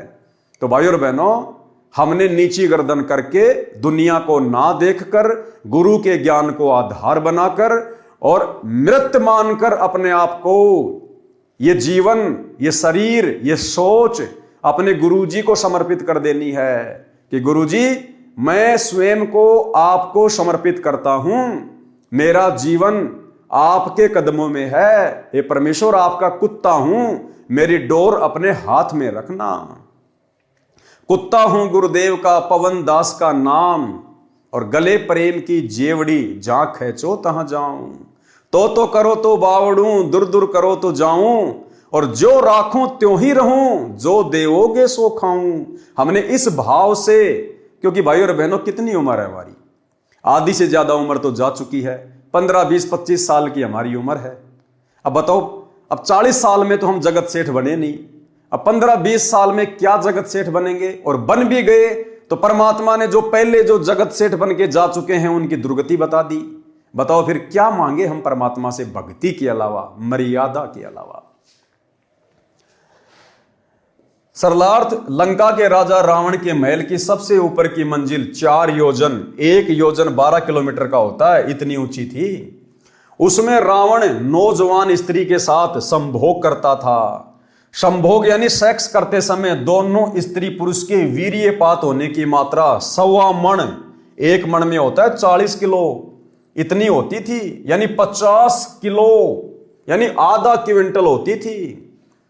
जब रावण ये बकवादे किया करता था, जबकि वो शादीशुदा था, मंदोदरी उसकी महारानी थी, सुंदर थी, नौजवान थी, इसके बावजूद भी काल प्रेरणा से वो अन्य नौजवान स्त्रियों के साथ में संभोग किया करता था। कहां? अपनी 48 किलोमीटर ऊंची सबसे ऊपर की मंजिल पे जाके, अपनी सिद्धि शक्ति से वहां जाकर वो उन नौजवान औरतों के साथ संभोग किया करता था। और एक बार के संभोग में जो पदार्थ स्त्री और पुरुष के शरीर से बाहर निकलता है, रज और बीरज, गुरुदेव ने बताया 50 किलो, यानी आधा क्विंटल रज और बीरज उस समय स्त्री और पुरुष के शरीर से बाहर निकलता था। भाई और बहनों, यह सामान्य बात नहीं है। आज के इंसान का वजन होता है 50 किलो, आधा क्विंटल तो आज के इंसान का वजन रह गया। और रावण जब ये एक बार संभोग करता था तो 50 किलो वो पदार्थ अपने शरीर से बाहर निकाल दिया करता था। तो क्या औकात है आज के इंसान की, भले वो प्रधानमंत्री है, राष्ट्रपति है, रावण के एक समय के वीर्य के बराबर आज के इंसान का वजन है। क्या औकात है? किस बात का घमंड करें, किस बात का अहंकार करें? 150 फीट जिसकी हाइट। भाई और बहनों, अगर आपको देसी भाषा में समझाएं, सरल भाषा में, इस अहंकार को तोड़ने के लिए, तो आज इस पृथ्वी पर जो सबसे लंबे से लंबा कोई इंसान है, होगा कोई 8 फीट का, 9 फीट का, या बड़े से बड़ा हो सकता कोई 10 फीट का इंसान हो आज इस धरती पर। भाई और बहनों, 10 फीट लंबे तो रावण के गुप्तांग के बाण थे, बाण। अब सोचो भाई और बहनों, विचार करो इन बातों पर अपने अहंकार को तोड़ने के लिए। आज के इंसान की इतनी हाइट नहीं है जितने बड़े रावण के गुप्तांग के बाण थे।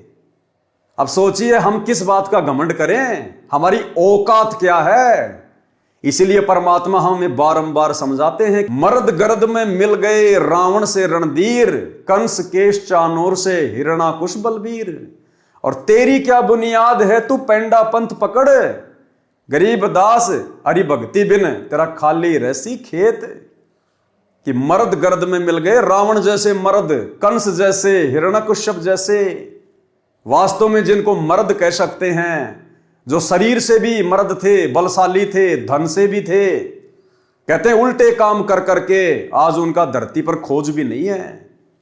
और उनकी तुलना में तुम इस कलयुग के छोटे छोटे जीव, यानी भाई और बहनों, अगर रावण से हम वर्तमान में अपनी तुलना करें तो हाइट के मामले में जैसे हमारे सामने धरती पर मेंढक होता है, हम केवल इतने हैं, इतने।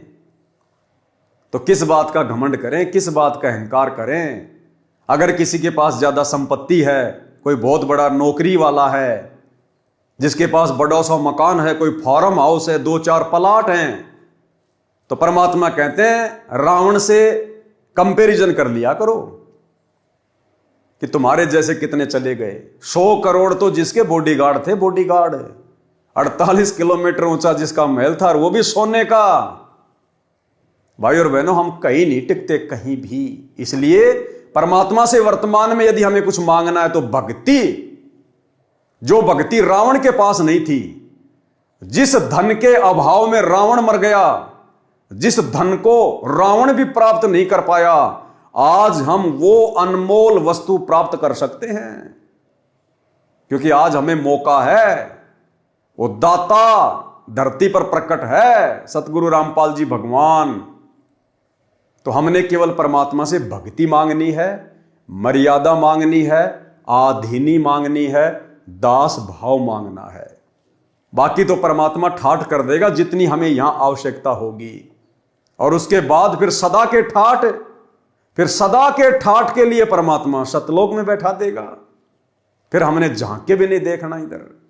तो भाई और बहनों, इस प्रकार से हमने अपनी औकात में, अपनी हैसियत में रह के और अपने गुरु को सर्वे सर्वा मानकर, सब कुछ मानकर हमने भक्ति करनी है। और दूसरी बात, जिसका बाप पहलवान है, जिसका बाप सावरिया सेठ है, फिर बेटे ने पहलवान बनने की क्या जरूरत है भाई। अरे जिसका बाप पहलवान है उसके बेटों को छेड़ कौन देगा। जिसका बाप सावरिया सेठ है, जगत सेठ है, तो उस बेटे को कभी धन की कमी रहती है क्या, किसी चीज के भरोसे रहता है क्या। जब हमारा बाप सतगुरु रामपाल जी भगवान सर्वगुण संपन्न है, तो क्यों ना हम इन्हीं की गोद में बैठकर खाएं पिएं, मौज मस्ती करें, अपनी भक्ति करें, मर्यादा निभाएं।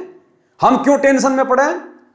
अरे जिस आदमी को गाड़ी चलाने के लिए ड्राइवर मिला हुआ है, वो मूर्ख आदमी है जो खुद गाड़ी चला रहा है। आराम से सीट पे बैठ, अपनी कोई पढ़ाई कर, अपना मोबाइल में अपना कोई धार्मिक कोई अपनी चीज देख, आराम से नींद आवे तो सो जा। ड्राइवर गाड़ी चला रहा है ना। तो इसी प्रकार पूरी सृष्टि का ड्राइवर सतगुरु रामपाल जी भगवान, आज सीधा सीधा हमारा बाप हमारे गुरु रूप में घर घर में प्रकट। तो भाई और बहनों, फिर हम क्यों टेंशन लें, हम क्यों सिर में दर्द करें ये दुनिया की दौलत मांग के। इसलिए हमने तो अपने गुरुदेव के चरणों में दास भाव से बैठे रहना है। परमात्मा यहां के भी सर्व सुखों को प्राप्त करवा देगा जो आवश्यक होंगे, भक्ति में बाधक नहीं होंगे। लंका के राजा रावण के महल की सबसे ऊपर की मंजिल 4 योजन यानी 1 योजन 12 किलोमीटर का होता है, इतनी ऊंची थी। उसमें रावण नौजवान स्त्री के साथ संभोग करता था।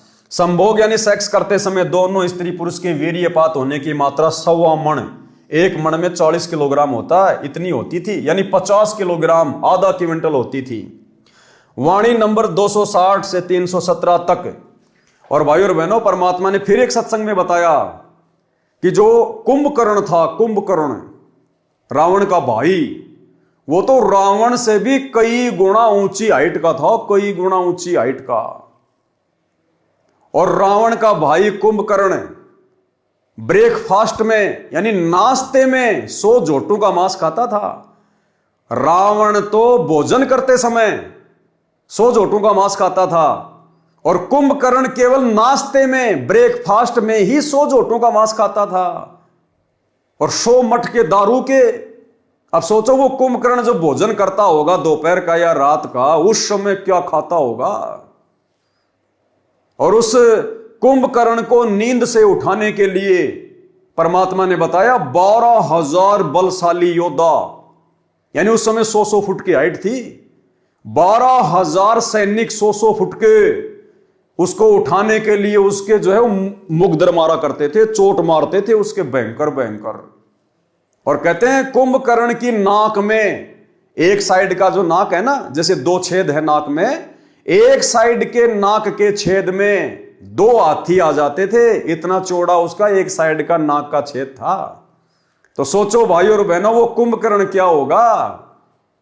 फिर हम लोग किस बात पे घमंड करें, कोई 6 फुट का, कोई 6.5 फुट का, थोड़ा बहुत को डोले सोले बना के जिम जाम जाके शरीर को तोड़ के पता नहीं अपने आप को क्या समझ बैठता है। उस कुंभकर्ण की तुलना में वर्तमान का 10 फुट का आदमी मच्छर के बराबर भी नहीं है, मच्छर के बराबर भी। भाई और बहनों, इससे बड़ा उदाहरण इस भक्ति मार्ग पर अहंकार को नष्ट करने का दूसरा नहीं हो सकता। अगर हम चेतना में हैं तो, अगर हमारे अंदर गुरुदेव के ज्ञान की ज्योत सही प्रकार से जल चुकी है तो इस रोशनी में हम भली भांति अपनी औकात को देख सकते हैं। वाणी नंबर 260 से 317 तक राम तथा रावण के बीच हुए युद्ध का वर्णन है। हनुमान जी जैसे महाबलियों ने क्या क्या उपकार व उपद्रव करके युद्ध जीता। लक्ष्मण की जीवन रक्षा सरजीवन जड़ी औषधि का पौधा होता है, उससे हुई। यह रामायण का अंश है। यह अमृतवाणी संत गरीबदास जी के श्री मुख से बोली गई है, इसलिए इसके पढ़ने से आत्मा का पाप धुलता है, ज्ञान विशेष नहीं है। परमात्मा कहते हैं भले ज्ञान विशेष ना हो, ये बातें तुमने सुन रखी हैं राम की रावण की, लेकिन ये वाणियां महापुरुष के मुख कमल से उच्चारित हैं। गरीबदास जी के रूप में खुद हमारे पूज्य गुरुदेव भगवान थे, इनके मुख कमल से उच्चारित वाणियां हैं। और सोने पे सुहागा वर्तमान में गुरुदेव ने अपने कर कमल से लिख के दे दी हमें पवित्र मुक्ति बोध में, तो हमारे लिए तो सोने पे सुहागा। इनको पढ़ने मात्र से हम कितने पुण्य के भागी बनेंगे, आत्मा से कितना मैल कटेगा।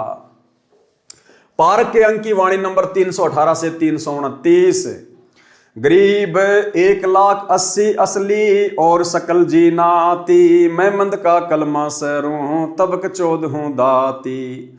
गरीब कलम सकल बन राय की, जय कोई लिखवा होए, अलय बैत बानी अलख अंत न पावे कोई।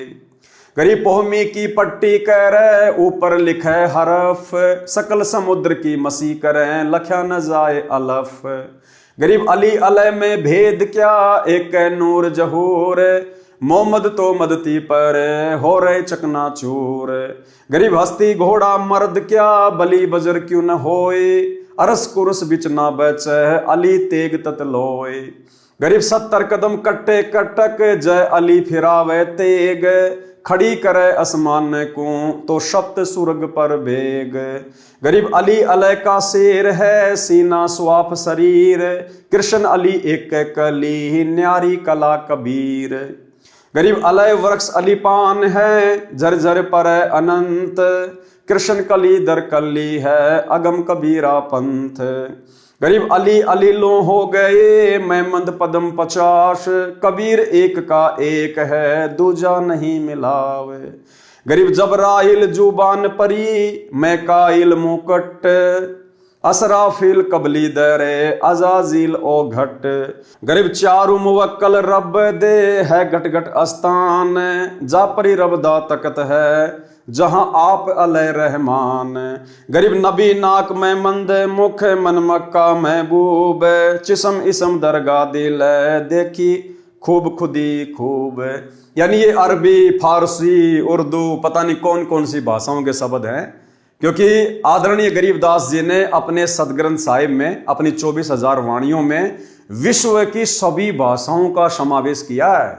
विश्व के हर देश की भाषा का शब्द इन वाणियों में है, जो 24,000 वाणियां अमर ग्रंथ में है। तो पहली बात तो भाई और बहनों, आप और हमारे को यहीं पर विश्वास हो जाना चाहिए कि पूरे विश्व की भाषा को कौन जान सकता है। आज वर्तमान में पूरे विश्व की भाषाओं के समावेश युक्त इस सदग्रंथ साहिब का अनुवाद कौन कर रहा है? केवल सतगुरु रामपाल जी परमेश्वर। तो पूरे विश्व की भाषा कौन जान सकता है? केवल परमेश्वर। तो सतगुरु रामपाल जी स्वयं खुदा हैं, अल्लाह हैं, परमेश्वर हैं। अन्यथा 300 साल हो गई गरीबदास जी को ये वाणियां लिखे हुए, आज तक कोई गरीबदास पंथी भी इनका सरलार्थ नहीं कर पाया। केवल पाठ पाठ करते हैं, जैसी वाणियां हैं वैसा ही बोलते रहते हैं, लेकिन सरलार्थ सन 1994 से सतगुरु रामपाल जी परमेश्वर ने शुरू किया। तो भाइयों और बहनों, ये विश्व की बहुत सारी भाषाओं के शब्द हैं, इनको पढ़ने मात्र से हमारे पाप कर्म कटते हैं। अब गुरुदेव ने बताया जैसे रोगी है और डॉक्टर ने उसको औषधि दे दी, उसको मेडिसिन दे दी, टैबलेट दे दी खाने के लिए। अब उस रोगी को नहीं पता, वो तो बेचारा गांव का आदमी, वो तो अनपढ़ आदमी है, उसको नहीं पता ये टैबलेट कौन सी कंपनी की है, क्या क्या इसमें साल्ट हैं, कैसे कैसे ये बनी है, कुछ नहीं पता। उसको चाहे जहर की गोली दे दो, वो तो विश्वास करके खा लेगा कि डॉक्टर दे रहा है। तो इसी प्रकार उस रोगी को नहीं पता है, लेकिन उसके बावजूद भी वो टैबलेट उसके ऊपर काम करेगी, उसके रोग को साफ करेगी। इसी प्रकार ये अमृतवाणी इस भक्ति मार्ग में जन्म मरण के दीर्घ रोग को काटने के लिए आप और हमारे लिए मेडिसिन है। और सर्वश्रेष्ठ डॉक्टर वैद्य, आध्यात्मिक वैद्य सतगुरु रामपाल जी परमेश्वर जी के द्वारा निर्मित हैं। तो भाई और बहनों, भले हमें नहीं पता इन वाणियों का, इनकी गहराइयों का, इन संकेतों का, इन शब्दों का, लेकिन ये भक्ति रूपी मेडिसिन खाने मात्र से हमारे पाप कर्म कटेंगे। तो क्या किया परमात्मा ने सरलार्थ? वाणियों में मुसलमान धर्म का आंशिक वर्णन है। अली नाम का मुसलमान पूर्व जन्म की भक्ति के कारण सिद्धि शक्ति युक्त था। यानी भाई और बहनों, गुरुदेव भगवान ने बताया कि हजरत मोहम्मद जी की आजीवन जो रक्षा हुई, वो रक्षा हजरत मोहम्मद जी के पुण्यों के कारण। जिस समय हजरत मोहम्मद जी परमात्मा की शरण में आए, उनको प्रथम मंत्र दिया गया। उसके बाद एक अली नाम का मुसलमान, एक प्रकार से गण, कबीर परमेश्वर सतगुरु रामपाल जी भगवान ने हजरत मोहम्मद की रक्षा के लिए छोड़ा हुआ था। तो हर मुसीबत में हजरत मोहम्मद की रक्षा वो अली किया करता था। और वो कितना सिद्धि युक्त था, कितना शक्तिशाली था, परमेश्वर क्या बता रहे हैं। और फिर उस अली नाम के मुसलमान की तुलना में कबीर परमेश्वर कितने समर्थ हैं, कितने शक्तिशाली हैं, उसका भी जिक्र किया है। वाणियों में मुसलमान धर्म का आंशिक वर्णन है। अली नाम का मुसलमान पूर्व जन्म की भक्ति के कारण सिद्धि शक्ति युक्त था। उसने हजरत मोहम्मद जी की विशेष सहायता की थी। अली की शक्ति का वर्णन किया है कि अली परमात्मा का शेर यानी सिंह था। जब वह तेग यानी तलवार से वार करता था तो 70 कदम कटे कटक यानी 70 कदम तक दुश्मन की सेना कट जाती थी। तलवार को आसमान की ओर खड़ा करता था तो 7 आसमान तक जाती थी। यानी सूक्ष्म रूप में परमात्मा इस प्रकार से अपने बच्चों की इस काल के कहर से रक्षा करता है। अली भी श्री कृष्ण की श्रेणी का शक्तिशाली देवता था। ऐसे ऐसे अली तो असंख्यों जा चुके हैं। श्री कृष्ण 3 करोड़ हो चुके हैं। कबीर परमेश्वर इन सबसे भिन्न है, वे समर्थ हैं। सत्य भक्ति सत्य पुरुष कबीर की किए बिना यह संसार में बनी महिमा व्यर्थ है। जैसे सतगुरु रामपाल जी परमेश्वर जी ने आज आप और हमें जो शत भक्ति दी है, जो शत भक्ति ना तो उस अली नाम के मुसलमान को प्राप्त थी, ना द्वापर में श्री कृष्ण जी को प्राप्त थी, ना त्रेता में श्री रामचंद्र जी को प्राप्त थी। भले ही उनकी कितनी भी महिमा बनी लाखों हजारों वर्षों तक, लेकिन वो महिमा व्यर्थ की, फोकट की। यहां तो हम उनकी महिमा गा रहे हैं और वो ना जाने 84 लाख योनियों में कहां धक्के खा रहे हैं। तो परमेश्वर की शत भक्ति बिना महिमा भी व्यर्थ है। और इस परमेश्वर की शरण में आने के बाद जो महिमा बनती है वो महिमा परमात्मा कहते हैं, जब तक सूरज चांद रहेगा शत भक्तों का नाम रहेगा। सत्य भक्ति सत्य पुरुष कबीर की किए बिना ये संसार में बनी महिमा व्यर्थ है। अली जैसे अलीलों हो चुके हैं। अली जिसकी शक्ति के बारे में गुरुदेव ने बताया, परमात्मा कहते हैं ऐसे अली तो अलीलों, शंख पदम अलील खलील जो ये काउंटिंग होती है, कहते हैं ऐसे तो अलीलों जा चुके हैं, अलीलों। अब बताओ, आप और हमें पता है? हमें तो इस अली का पता चला अब जो गुरुदेव भगवान ने बताया। मालिक कहते हैं ऐसे अली तो अलीलों होके जा चुके हैं, अलीलों शंख पदम नील करोड़ अरब खरब अलील, इतने होके जा चुके हैं, कोई नामो निशान भी नहीं है उनका। और हजरत मोहम्मद जैसे 50 पदम हो चुके हैं, शंख नील पदम। हजरत मोहम्मद जैसे तो 50 पदम अवतार पैगंबर होके जा चुके हैं। लेकिन कबीर परमेश्वर एक का एक है। इस परमेश्वर की स्थिति में, इसकी शक्ति में कोई बदलाव नहीं आता। कबीर परमात्मा एक का एक है। पारक के अंक की वाणी नंबर 330 से 351। गरीब चिसम इसमें जोरी जरी खेचे दम दुर्बीन, कूरम नाद उदगार गति परसे देवा तीन। गरीब तीहूं देवा दिल में बसे, ब्रह्मा विष्णु महेश, प्रथम इनकी बंदना सुन सतगुरु उपदेश। गरीब सुन सतगुरु उपदेश को कहीं समझाऊं तो ही, त्रिकुटी कमल में बैठ कर उल्टी पवन समोए। गरीब उल्टी पवन समोए कर नाभ कमल में आन, नाभ कमल में बैठ कर जावा करो बयान। गरीब वायु धनंजय बस कर जीते पान अपान, किरकल सुदा मिटाए कर सहस कमल मुख ध्यान। गरीब सहस कमल दल जग में गए झिलमिल रंग अपार, जहाँ शक्ति माया कला धर्मराय दरबार। गरीब नौदर तो प्रकट है 10वां सुषमण जान, एकादश और द्वादश का बिरले ही को ज्ञान।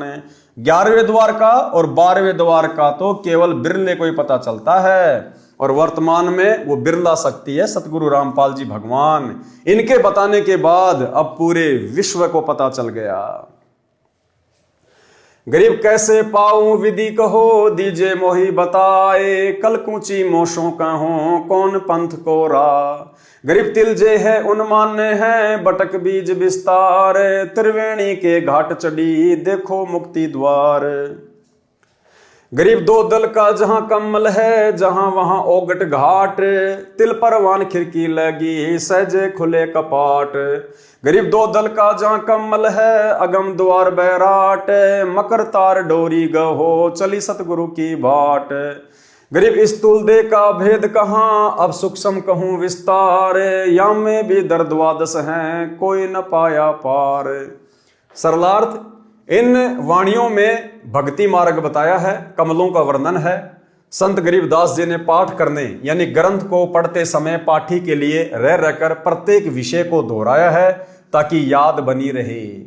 अर्थात श्री ब्रह्मा, श्री विष्णु तथा श्री शंकर जी प्रत्येक मानव स्त्री पुरुष के शरीर के बने कमल दलों में निवास करते हैं। इसलिए प्रथम नाम में इनकी साधना करने को दी जाती है, जो इनकी स्तुति यानी वंदना है, यानी इनकी पूजा नहीं है, केवल स्तुति है।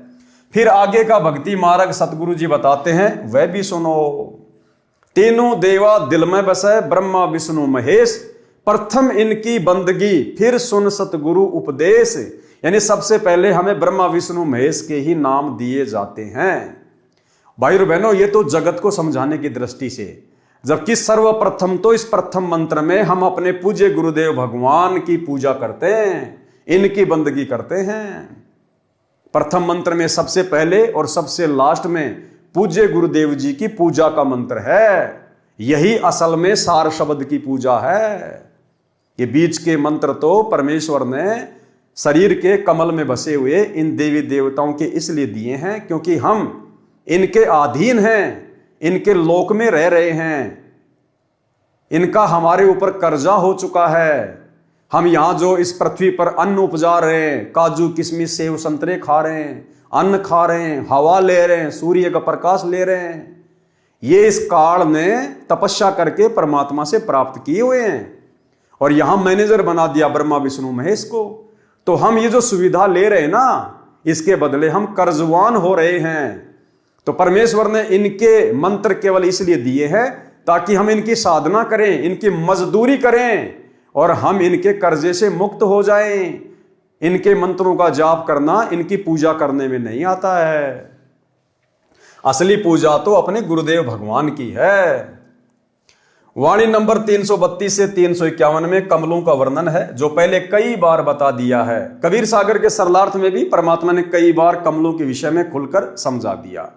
आगे ब्रह्म वेदी तथा ब्रह्म काल अंगों में विस्तार से किया गया है, वहां पढ़ें। वाणी नंबर 349 का सरलार्थ है। इस वाणी में स्पष्ट किया है कि कुछ साधक व संत सुरती कमल को अंतिम मंजिल मानते हैं। यह तो काल का बंधन यानी बंधन यानी जाल है। इससे आगे नृत्य कमल है, जो मोक्ष का मूल है, मुख्य कारण है। परंतु सतलोक वाला मोक्ष तो नृत्य कमल से भी आगे है, यानी सुरती नृत्य से भी दूर है सतलोक। उसको स्थूल शरीर त्याग कर ऊपर जाकर ही देख पाओगे। सत्य साधना करते रहो। पारक के अंक की वाणी नंबर 352 से 369। गरीब कंगरे कंगरे कलश हैं, कलश कलश लखी सूर, सूर सूर लखी चंद हैं, आवादन भरपूर। गरीब कंगरे कंगरे केवड़ा, लख लख फूल भलंत, लख लख मोती मुक्ति फल, बुझ बिरले संत। गरीब नहीं कंगूरे हेम के, नहीं ये सूरज चंद, पारख कनी पहार है, अवगत परमानंद। गरीब जगर मगर ज्योति करे, तहाँ राय बेली चंबेल, कमल केत की खिल रहे, भवर गुंजना खेल। गरीब अवगत नगर निदान पूरे, बंगले लाल किवार, शंख मुनि सिजदे करे, शिव बर्मा शिकदार। गरीब बिन मुख सारंग राग सुनी, बिन ही तंती तार, बिन सुर अलगोजे बजे, नगर नाच घुमार। गरीब शंख असंखों जो जन, चौपड़ के बहजार, कशक नहीं कसनी नहीं, गली गली सिकदार। गरीब तर्क नहीं तोरा नहीं, नहीं कसीस कबाब, अमृत प्याले मद पीवें, भाठी चवें शराब। गरीब मत वाले मस्तान पूरे, गली गली गुलजार, शंख शराबी फिरत हैं, चलो ताश बैजार। गरीब शंख शंख पद्मनी नचे, गावे शब्द सुभान, चंद्र बदन सूरजमुखी, नहीं वहां मान गुमान। गरीब शंख हिंडोले नूर नग, झूले संत हिजूर, तकत दणी के पास कर, ऐसा मुल्क जहूर। गरीब नदी नाव नाले बगे, छूटे फुहारे सुन, भरे होद सरबर सदा, नहीं पाप नहीं पुण्य। गरीब नहीं कोई भिक्षुक दान दे, नहीं हार व्यवहार, नहीं कोई जामे मरे, ऐसा देश हमारे। गरीब बाजे घंटा ताल घन, मंजीरे डफ झांझ, मुरली मधुर सुहावनी, निस्बासर अरु सांझ। गरीब दरवन दमा में बाजही, सेनाई और भेर, शंख तूर तुतकार है, हरदम सुनिए टेर। गरीब बीन बिहंगम झमकही, तनक तंबूरे तीर, राग खंड नहीं होत है, बंद्या रहत समीर। गरीब ताल ख्याल सुर एक गति, राग 36 बैन, सुने तो सन्मुख शीस दे, बिना राग सब फैन। पूज्य गुरुदेव भगवान ने हमारी आत्मा को जगाने के लिए सतलोक में कैसे कैसे सुख है, कितना आनंद है, कितनी मौज मस्ती है, इनका यहाँ पर जिक्र किया है। गुरुदेव भगवान कह रहे हैं कि यहाँ जैसे कोई एक बोतल शराब की पीकर और बिल्कुल नशे में चूर होके लड़खड़ाता हुआ चलता है, होश खोके, परमात्मा कहते हैं उस सतलोक में इतना नशा तो ऑटोमेटिक रहता है जैसे यहां पर कोई 100 बोतल शराब की पी ले। लेकिन वो नशा यहां की तरह नहीं होता कि कुछ होश ही नहीं है, कहां पेशाब कर रहा, कहां लैट्रिन कर रहा है। कहते वहां पर हर आत्मा के अंदर इतना नशा तो ऑटोमेटिक रहता है, इतना खुमार चढ़ा रहता है, इतना मदहोश रहता है, इतना आनंद है वहां पर। और भी बहुत सारे सुख भाई और बहनों, अब इन वाणियों को आप और भगत भाई बहन उस तरह से नहीं समझ सकते हैं, नहीं समझा सकते हैं जिस प्रकार से हमारा बाप इन वाणियों का जूस निकालकर हमें पीने के लिए दे सकता है। तो भाई और बहनों, जैसे जैसे परमात्मा ने इन वाणियों का सरलार्थ किया है, थोड़ा बहुत उसी हिसाब से हम इनको ग्रहण करते चलेंगे। गरीब शंख किरनी जहां झिलके ही, शंख पद्म प्रकाश, शंख कला कल धूते है जहां हमारा बास। शंख पद्म प्रकाश, श्री कृष्ण जी के पैर में एक पद्म था, उसी से उसकी ख्याति हो गई, चमकता था। परमात्मा कहते हैं वहां शंख पद्मों जितनी रोशनी सतलोक में ऑटोमेटिक। सरलार्थ, इन वाणियों में सतलोक का वर्णन है। कहा है कि सत्यलोक में सब प्रकार का नृत्य होता है, सब प्रकार के राग होते हैं। सतलोक का संगीत मन भावन है, वहां पर अनेकों सुंदर स्त्रियां नृत्य करती हैं, वहां कोई दुराचार नहीं। जैसे यहां पर पहले होता था मुजरा, बड़े बड़े लोग, पैसे वाले लोग कोठों पे जाया करते थे, बंद कोठे में लड़की नाचती थी, वो आनंद लेते थे। उसके बाद में थोड़ा ये विज्ञान आगे बढ़ी, बॉलीवुड शुरू हो गया, फिल्में शुरू हो गई, सरेआम लड़कियां टीवी चैनलों पर नाचने लग गई, फिल्मों में नाचने लग गई। तरह तरह के संगीत, गाने बजाने, मधुर मधुर आवाजें फिल्मी गानों के रूप में आप और हमें सुनने को मिली। परमात्मा कहते हैं सतलोक की तुलना में यहाँ के राग, यहाँ के नाच गाने कुछ भी नहीं है, और ना यहाँ की औरतें। सतलोक में जो सुंदर सुंदर स्त्रियां हैं, उनके पैर के मैल के बराबर भी इस 21 ब्रह्मांड की सबसे सुंदर कोई स्त्री नहीं है। फिर पृथ्वी लोक की ये छोटी मोटी 4-5 फुट की स्त्रियों की तो भाई और बहनों बिसात ही क्या है। तो परमात्मा कहते हैं वहां पर शंखों स्त्रियां नृत्य करती हैं, नाचती हैं, मन भावना संगीत है। अगर वो संगीत यहां पर आप और हम आत्माओं को सुना दिया जाए, भाई और बहनों, हम जीना छोड़ देंगे, हम शरीर त्याग देंगे। ये आत्मा फिर शरीर में रह नहीं सकती, बेचैन हो जाएगी। जिस प्रकार धर्मदास जी सतलोक गए, वहां के ठाठ बाट देखे तो रोने लग गया कि मोहे ना भेजो भगवान हमसे बिगड़ी है, मोहे राख लियो भगवान हमसे बिगड़ी है। कि परमात्मा वो तो बहुत गंदा लोक है यहाँ की तुलना में, अब मुझे नीचे ना भेजो। तो भाई और बहनों, अगर वो संगीत और वो सुंदरता यदि परमात्मा हमें एक बार जरा सी झलक दे दे, हम यहां पर पागल हो जाए, पागल, हम जी नहीं सकते यहां पर।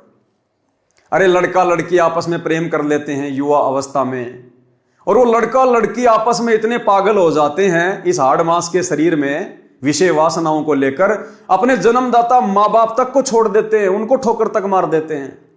तो सोचिए भाई और बहनों, वो वास्तविक नूरी शरीर, नूरी रूप, नूरी सुंदरता अगर परमेश्वर हमें एक झलक दिखा दे, हम यहां पर जीवित ही मर जाएंगे, जीवित ही। लेकिन परमेश्वर इस ज्ञान से हमारे को वहां की सुंदरता से परिचित करवाएंगे, इस ज्ञान से हमारे को वहां के सुखों का और यहां के दुखों का परमेश्वर अनुभव करवाएंगे, तभी हम वहां स्थायी रूप से टिक पाएंगे। अन्यथा यदि परमेश्वर हमें कच्चेपन में सतलोक लेकर गए, हालांकि परमात्मा तो नहीं लेके जाएंगे, उनको तो पता है, लेकिन एक उदाहरण पेश किया परमात्मा ने हजरत मोहम्मद जी का। हजरत मोहम्मद जी को परमात्मा सतलोक लेकर गए थे, लेकिन वो सतलोक में नहीं रहे, उनका मन वहां नहीं लगा, क्योंकि उनको ज्ञान नहीं हुआ। और यहां उनके बहुत सारे भगत बन चुके थे, उनके चेले बन चुके थे, उनकी महिमा हो चुकी थी, तो उन्हें यही की महिमा अच्छी लगी। तो इसी प्रकार भाई और बहनों, यदि बिना ये तत्व ज्ञान हमारे हृदय में जमाए गुरुदेव हमें सतलोक ले भी गए, तो भाई और बहनों, यहां से जब तक हमारी आस्था पूरी तरह से नहीं हटेगी, सतलोक में हमारी आस्था नहीं लग सकती। तो परमेश्वर कह रहे कि वहां के जो सुख हैं, वहां के सुखों का यहां पर वर्णन भी बड़ी मुश्किल से किया जाता, बड़ी मुश्किल से। वो अकय लोक है, वहां के सुखों के विषय में कहा नहीं जा सकता।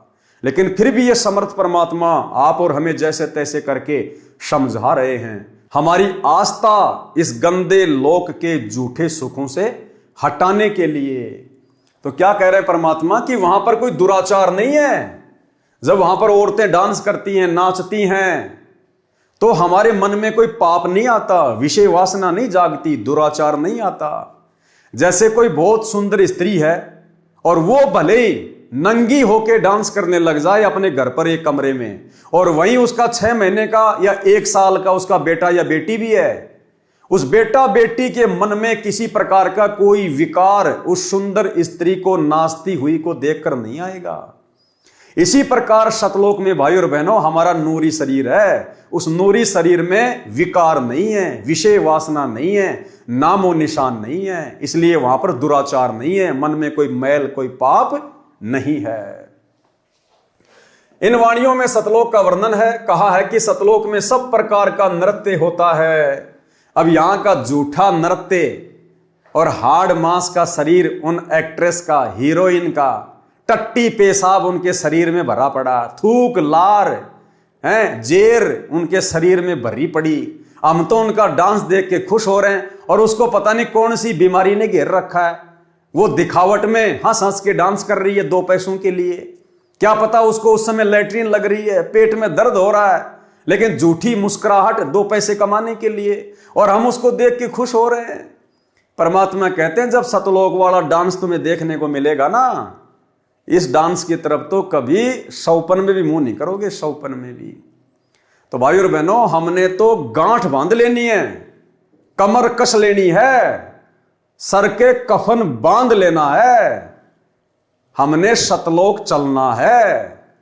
अब की बार सभी भाई बहन सतलोक में डांस देखेंगे, सतलोक में डांस करेंगे, सतलोक के सुख भोगेंगे, अपने परमात्मा से दिन रात उनके चरणों में उनकी चंपी करते समय, क्योंकि हमने गुरुजी को रिझाना पड़ेगा, प्रसन्न करना पड़ेगा। घर घर बेड लगवा दिए परमात्मा ने, इसीलिए लगवाए कि बच्चों मुझे प्रसन्न करो। तो सुबह शाम जैसे भी समय मिले परमात्मा की चरण चंपी करते समय हमने परमात्मा से बस यही मांगना है कि परमात्मा ये मेरा मनुष्य जन्म लास्ट, हे परमात्मा मुझे दोबारा जन्म मत देना इस गंदे लोक में, मालिक अगला जन्म मेरा सतलोक में। एक ही विनती।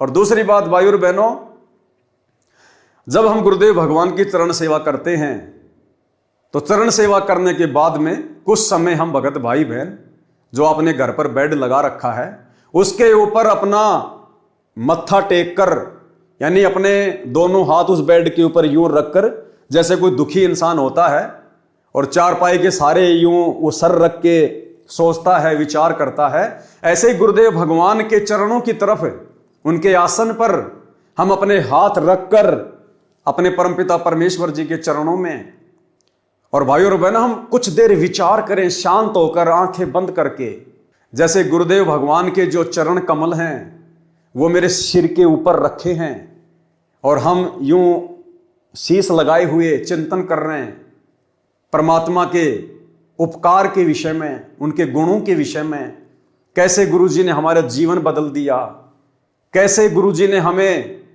इन गंदे विकारों से दूर कर दिया, कैसे परमात्मा ने हमें जानवर से इंसान बना दिया, देवता बना दिया, और हम अपने उन कुकर्मों को याद कर करके, उन विषय विकारों को याद कर करके हम परमेश्वर के चरणों में शीश रखकर कुछ देर आंसू बहाएं।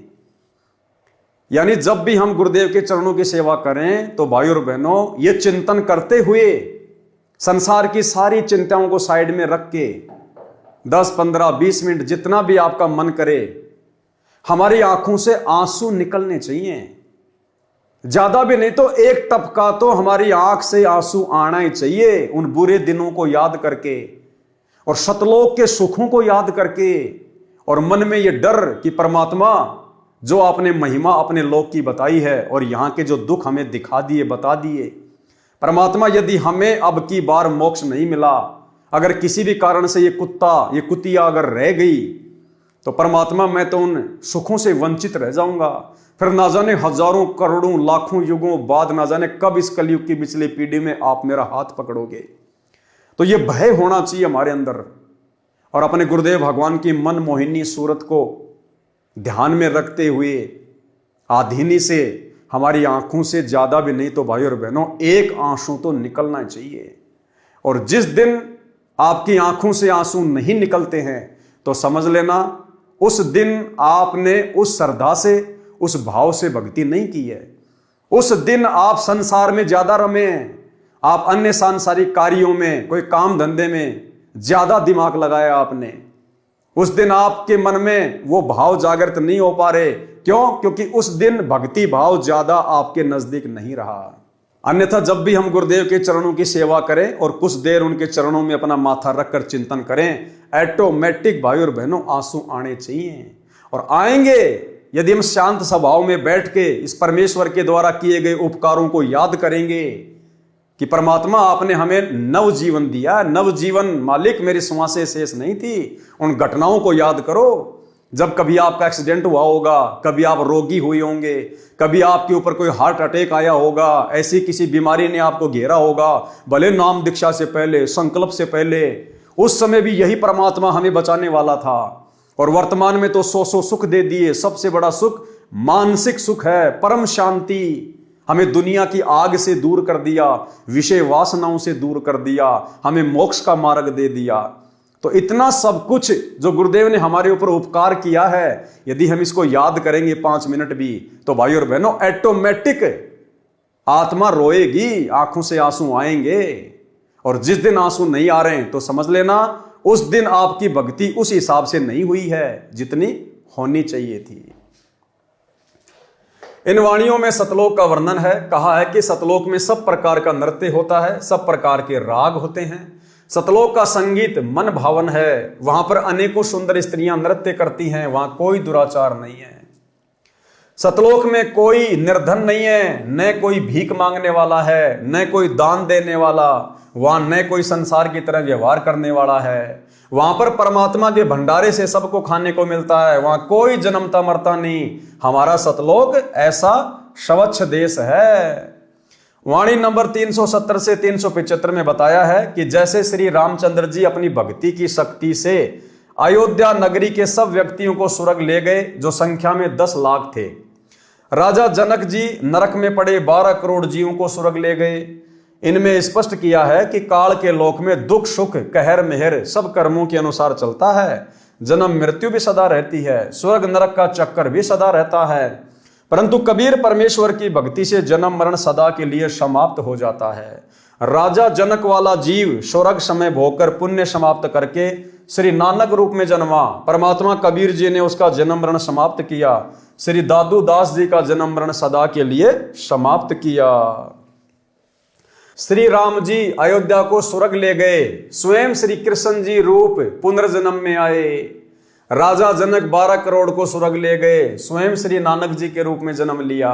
इसलिए परमात्मा कबीर जी की भक्ति से परम शांति यानी जन्म मरण से सदा के लिए मुक्ति मिलती है, तथा परम धाम यानी सत्य लोक मिलता है जो सुख सागर है। परमात्मा कबीर जी का कलयुग में प्रकट होने का प्रकरण पारक के अंक की वाणी नंबर 376 से 380। गरीब 84 बंधन कटे कीनी कल्प कबीर, भवन चतुर्दश लोक सब टूटे जम जंजीर। गरीब अनंत कोटि ब्रह्मांड में बंदी छोड़ कहाए, सो तो एक कबीर है जननी जन्यान माए। गरीब शब्द स्वरूपी साहिब दैनी, शब्द सिंध सब माही, बाहर भीतर रम रहा जहां तहां सब ठाही। गरीब जल थल पृथ्वी गगन में, बाहर भीतर एक, पूर्ण ब्रह्म कबीर है अविगत पुरुष अलेख। गरीब सेवक होय के उतरे इस पृथ्वी के माही, जीव उदाहरण जगत गुरु बार बार बलि जाही। सरलार्थ, इन वाणियों में परमात्मा कबीर जी के कलयुग में प्राकाट्य का प्यारा वर्णन है, जो इस प्रकार है। वाणी नंबर 376 से 380 में परमात्मा कबीर जी की महिमा का वर्णन है। किसकी? परमात्मा कबीर जी की महिमा का वर्णन है। कहा है कि कबीर परमेश्वर बंदी छोड़ हैं, अनंत करोड़ ब्रह्मांडों में बंदी छोड़ के नाम से प्रसिद्ध हैं। बंदी छोड़ का अर्थ है कैदी को कारागार से छुड़ाने वाला। हम सब जीव काल ज्योति निरंजन की कारागार में बंदी यानी कैदी हैं। इस बंदी गृह से केवल कबीर परमात्मा ही छुड़ा सकते हैं। और एक सत्संग में गुरुदेव भगवान ने बिल्कुल क्लियर कर दिया। गुरुदेव ने कहा कि अमर करूं शतलोक पठाऊं, ताते बंदी छोड़ कहाऊं। और फिर गुरुदेव ने कहा कि जो सच्चा गुरु होगा, जो सच्चा गुरु होगा वो बंदी छोड़ ही होगा। और बंदी छोड़ कौन है भाई और बहनों? कबीर परमात्मा। और दूसरा सृष्टि में कोई बंदी छोड़ नहीं है। और गुरुदेव क्या कह रहे हैं? जो सच्चा गुरु होगा वो बंदी छोड़ ही होगा। तो वर्तमान में सच्चे गुरु कौन? सतगुरु रामपाल जी। तो कौन हुए सतगुरु रामपाल जी? बंदी छोड़। और बंदी छोड़ कौन? कबीर भगवान। तो कौन हुए सतगुरु रामपाल जी? स्वयं कबीर भगवान। सुनिए छोटा सा सत्संग। तो जल बूढ़त पकड़ो हाथा, अपने गुरु जी के प्रति ऐसी विनम्रता हो। बंदी छोड़ हे गुरु, क्योंकि गुरु होगा वो बंदी छोड़ ही होगा। बाकी नकली गुरु है, वह गुरु भी नकली गुरु है और वो बंदी छोड़ हो ही नहीं सकते। तो जो सही गुरु होगा वो बंदी छोड़ होगा। अमर करूं सतलोक पठाऊं, ताते बंदी छोड़ कहाऊं। अमर करूं और काल की बंद से छुड़वा कर सतलोक ले जाऊं, इसलिए मैं बंदी। तो भाई और बहनों, आप और हमारे विश्वास को दृढ़ करने के लिए सतगुरु महिमा गुरुदेव भगवान ने साध संगति से जुड़े हुए भाई बहनों को निमित्त बनाकर संगत में शुरू करवाई। क्योंकि गुरु को परमेश्वर माने बिना इस सत भक्ति में गुरु ही परमात्मा होता है। एक सत्संग में गुरुदेव ने स्पष्ट कर दिया कि अगर कोई गुरु है तो केवल कबीर परमात्मा, दूसरा कोई गुरु हो ही नहीं सकता। सतगुरु तो इसलिए कहना पड़ गया क्योंकि नकली गुरु काल ने बहुत ज्यादा पैदा कर दिए, अन्यथा गुरु शब्द ही काफी है। और उस गुरु की भूमिका केवल कबीर परमात्मा ही करता है। गुरु यानी ज्ञान देने वाला। सृष्टि में जगत गुरु केवल एक ही है, कबीर भगवान। दूसरा कोई जगत गुरु नहीं हो सकता, बाकी सब जीव हैं। फिर परमात्मा ने, फिर धर्मदास जी चिंतित हो गए कि भगवान फिर कैसे बात बनेगी। तो परमेश्वर ने कहा कि 12 में पंथ, जब गरीबदास का पंथ चल चुका होगा, इन 12 में तो वो बात बने नहीं। 12 में पंथ में हम ही चल आवें और सभी पंथों को मिटाकर एक पंथ चलावें। अब 12 में पंथ में ये दास भेज दिया परमात्मा ना आए तो गरीबदास पंथ में रामपाल दास। तो कबीर साहब ने कहा है कि पुरुष और गुरु सतगुरु में जो मेरा सच्चा गुरु होगा उसमें कोई भेद ना जानना, समकर जाने। मम संत मुझे जान मेरा ही स्वरूपम। परमात्मा ने कहा है मम संत, मेरे संत को मुझे ही जान, मेरा ही स्वरूपम। तो गुरु और सतगुरु, गुरु परमात्मा, सतगुरु परमात्मा स्वयं होते हैं, सतगुरु कहो चाहे गुरु कहो। और फिर पृथ्वी पर वही सतगुरु होता है जो उसका कृपा पात्र और या वो स्वयं ही आते हैं। तो अब कहने का भाव यह है कि इस 21 ब्रह्मांड में इस दास के अतिरिक्त इस पृथ्वी पर छोड़ कहीं गुरु नहीं है इस मार्ग के जानने वाला वर्तमान में।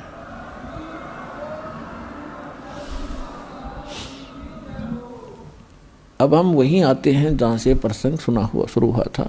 तो आज जो जगत गुरु की भूमिका कर रहे हैं, जो गुरु की भूमिका कर रहे हैं, सतगुरु की भूमिका कर रहे हैं, तत्वदर्शी संत की भूमिका कर रहे हैं, कौन? सतगुरु रामपाल जी परमेश्वर। तो इनके अलावा, हमारे पूज्य गुरुदेव के अलावा दूसरा कोई भगवान नहीं, कोई कबीर नहीं। ये बात जितनी जल्दी हमारे दिलो दिमाग में बैठ जाए हमारा भला, अन्यथा भाई और बहनों ये कलयुग की बिचली पीढ़ी भी हमारी व्यर्थ ही जाएगी। तो भाई और बहनों आज की वीडियो में केवल इतना ही।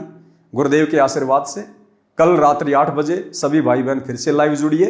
तब तक सतगुरुदेव भगवान आप और हमें आज्ञा दें, इजाजत दें, आशीर्वाद दें। बंदी छोड़ सतगुरु रामपाल जी भगवान की जय हो।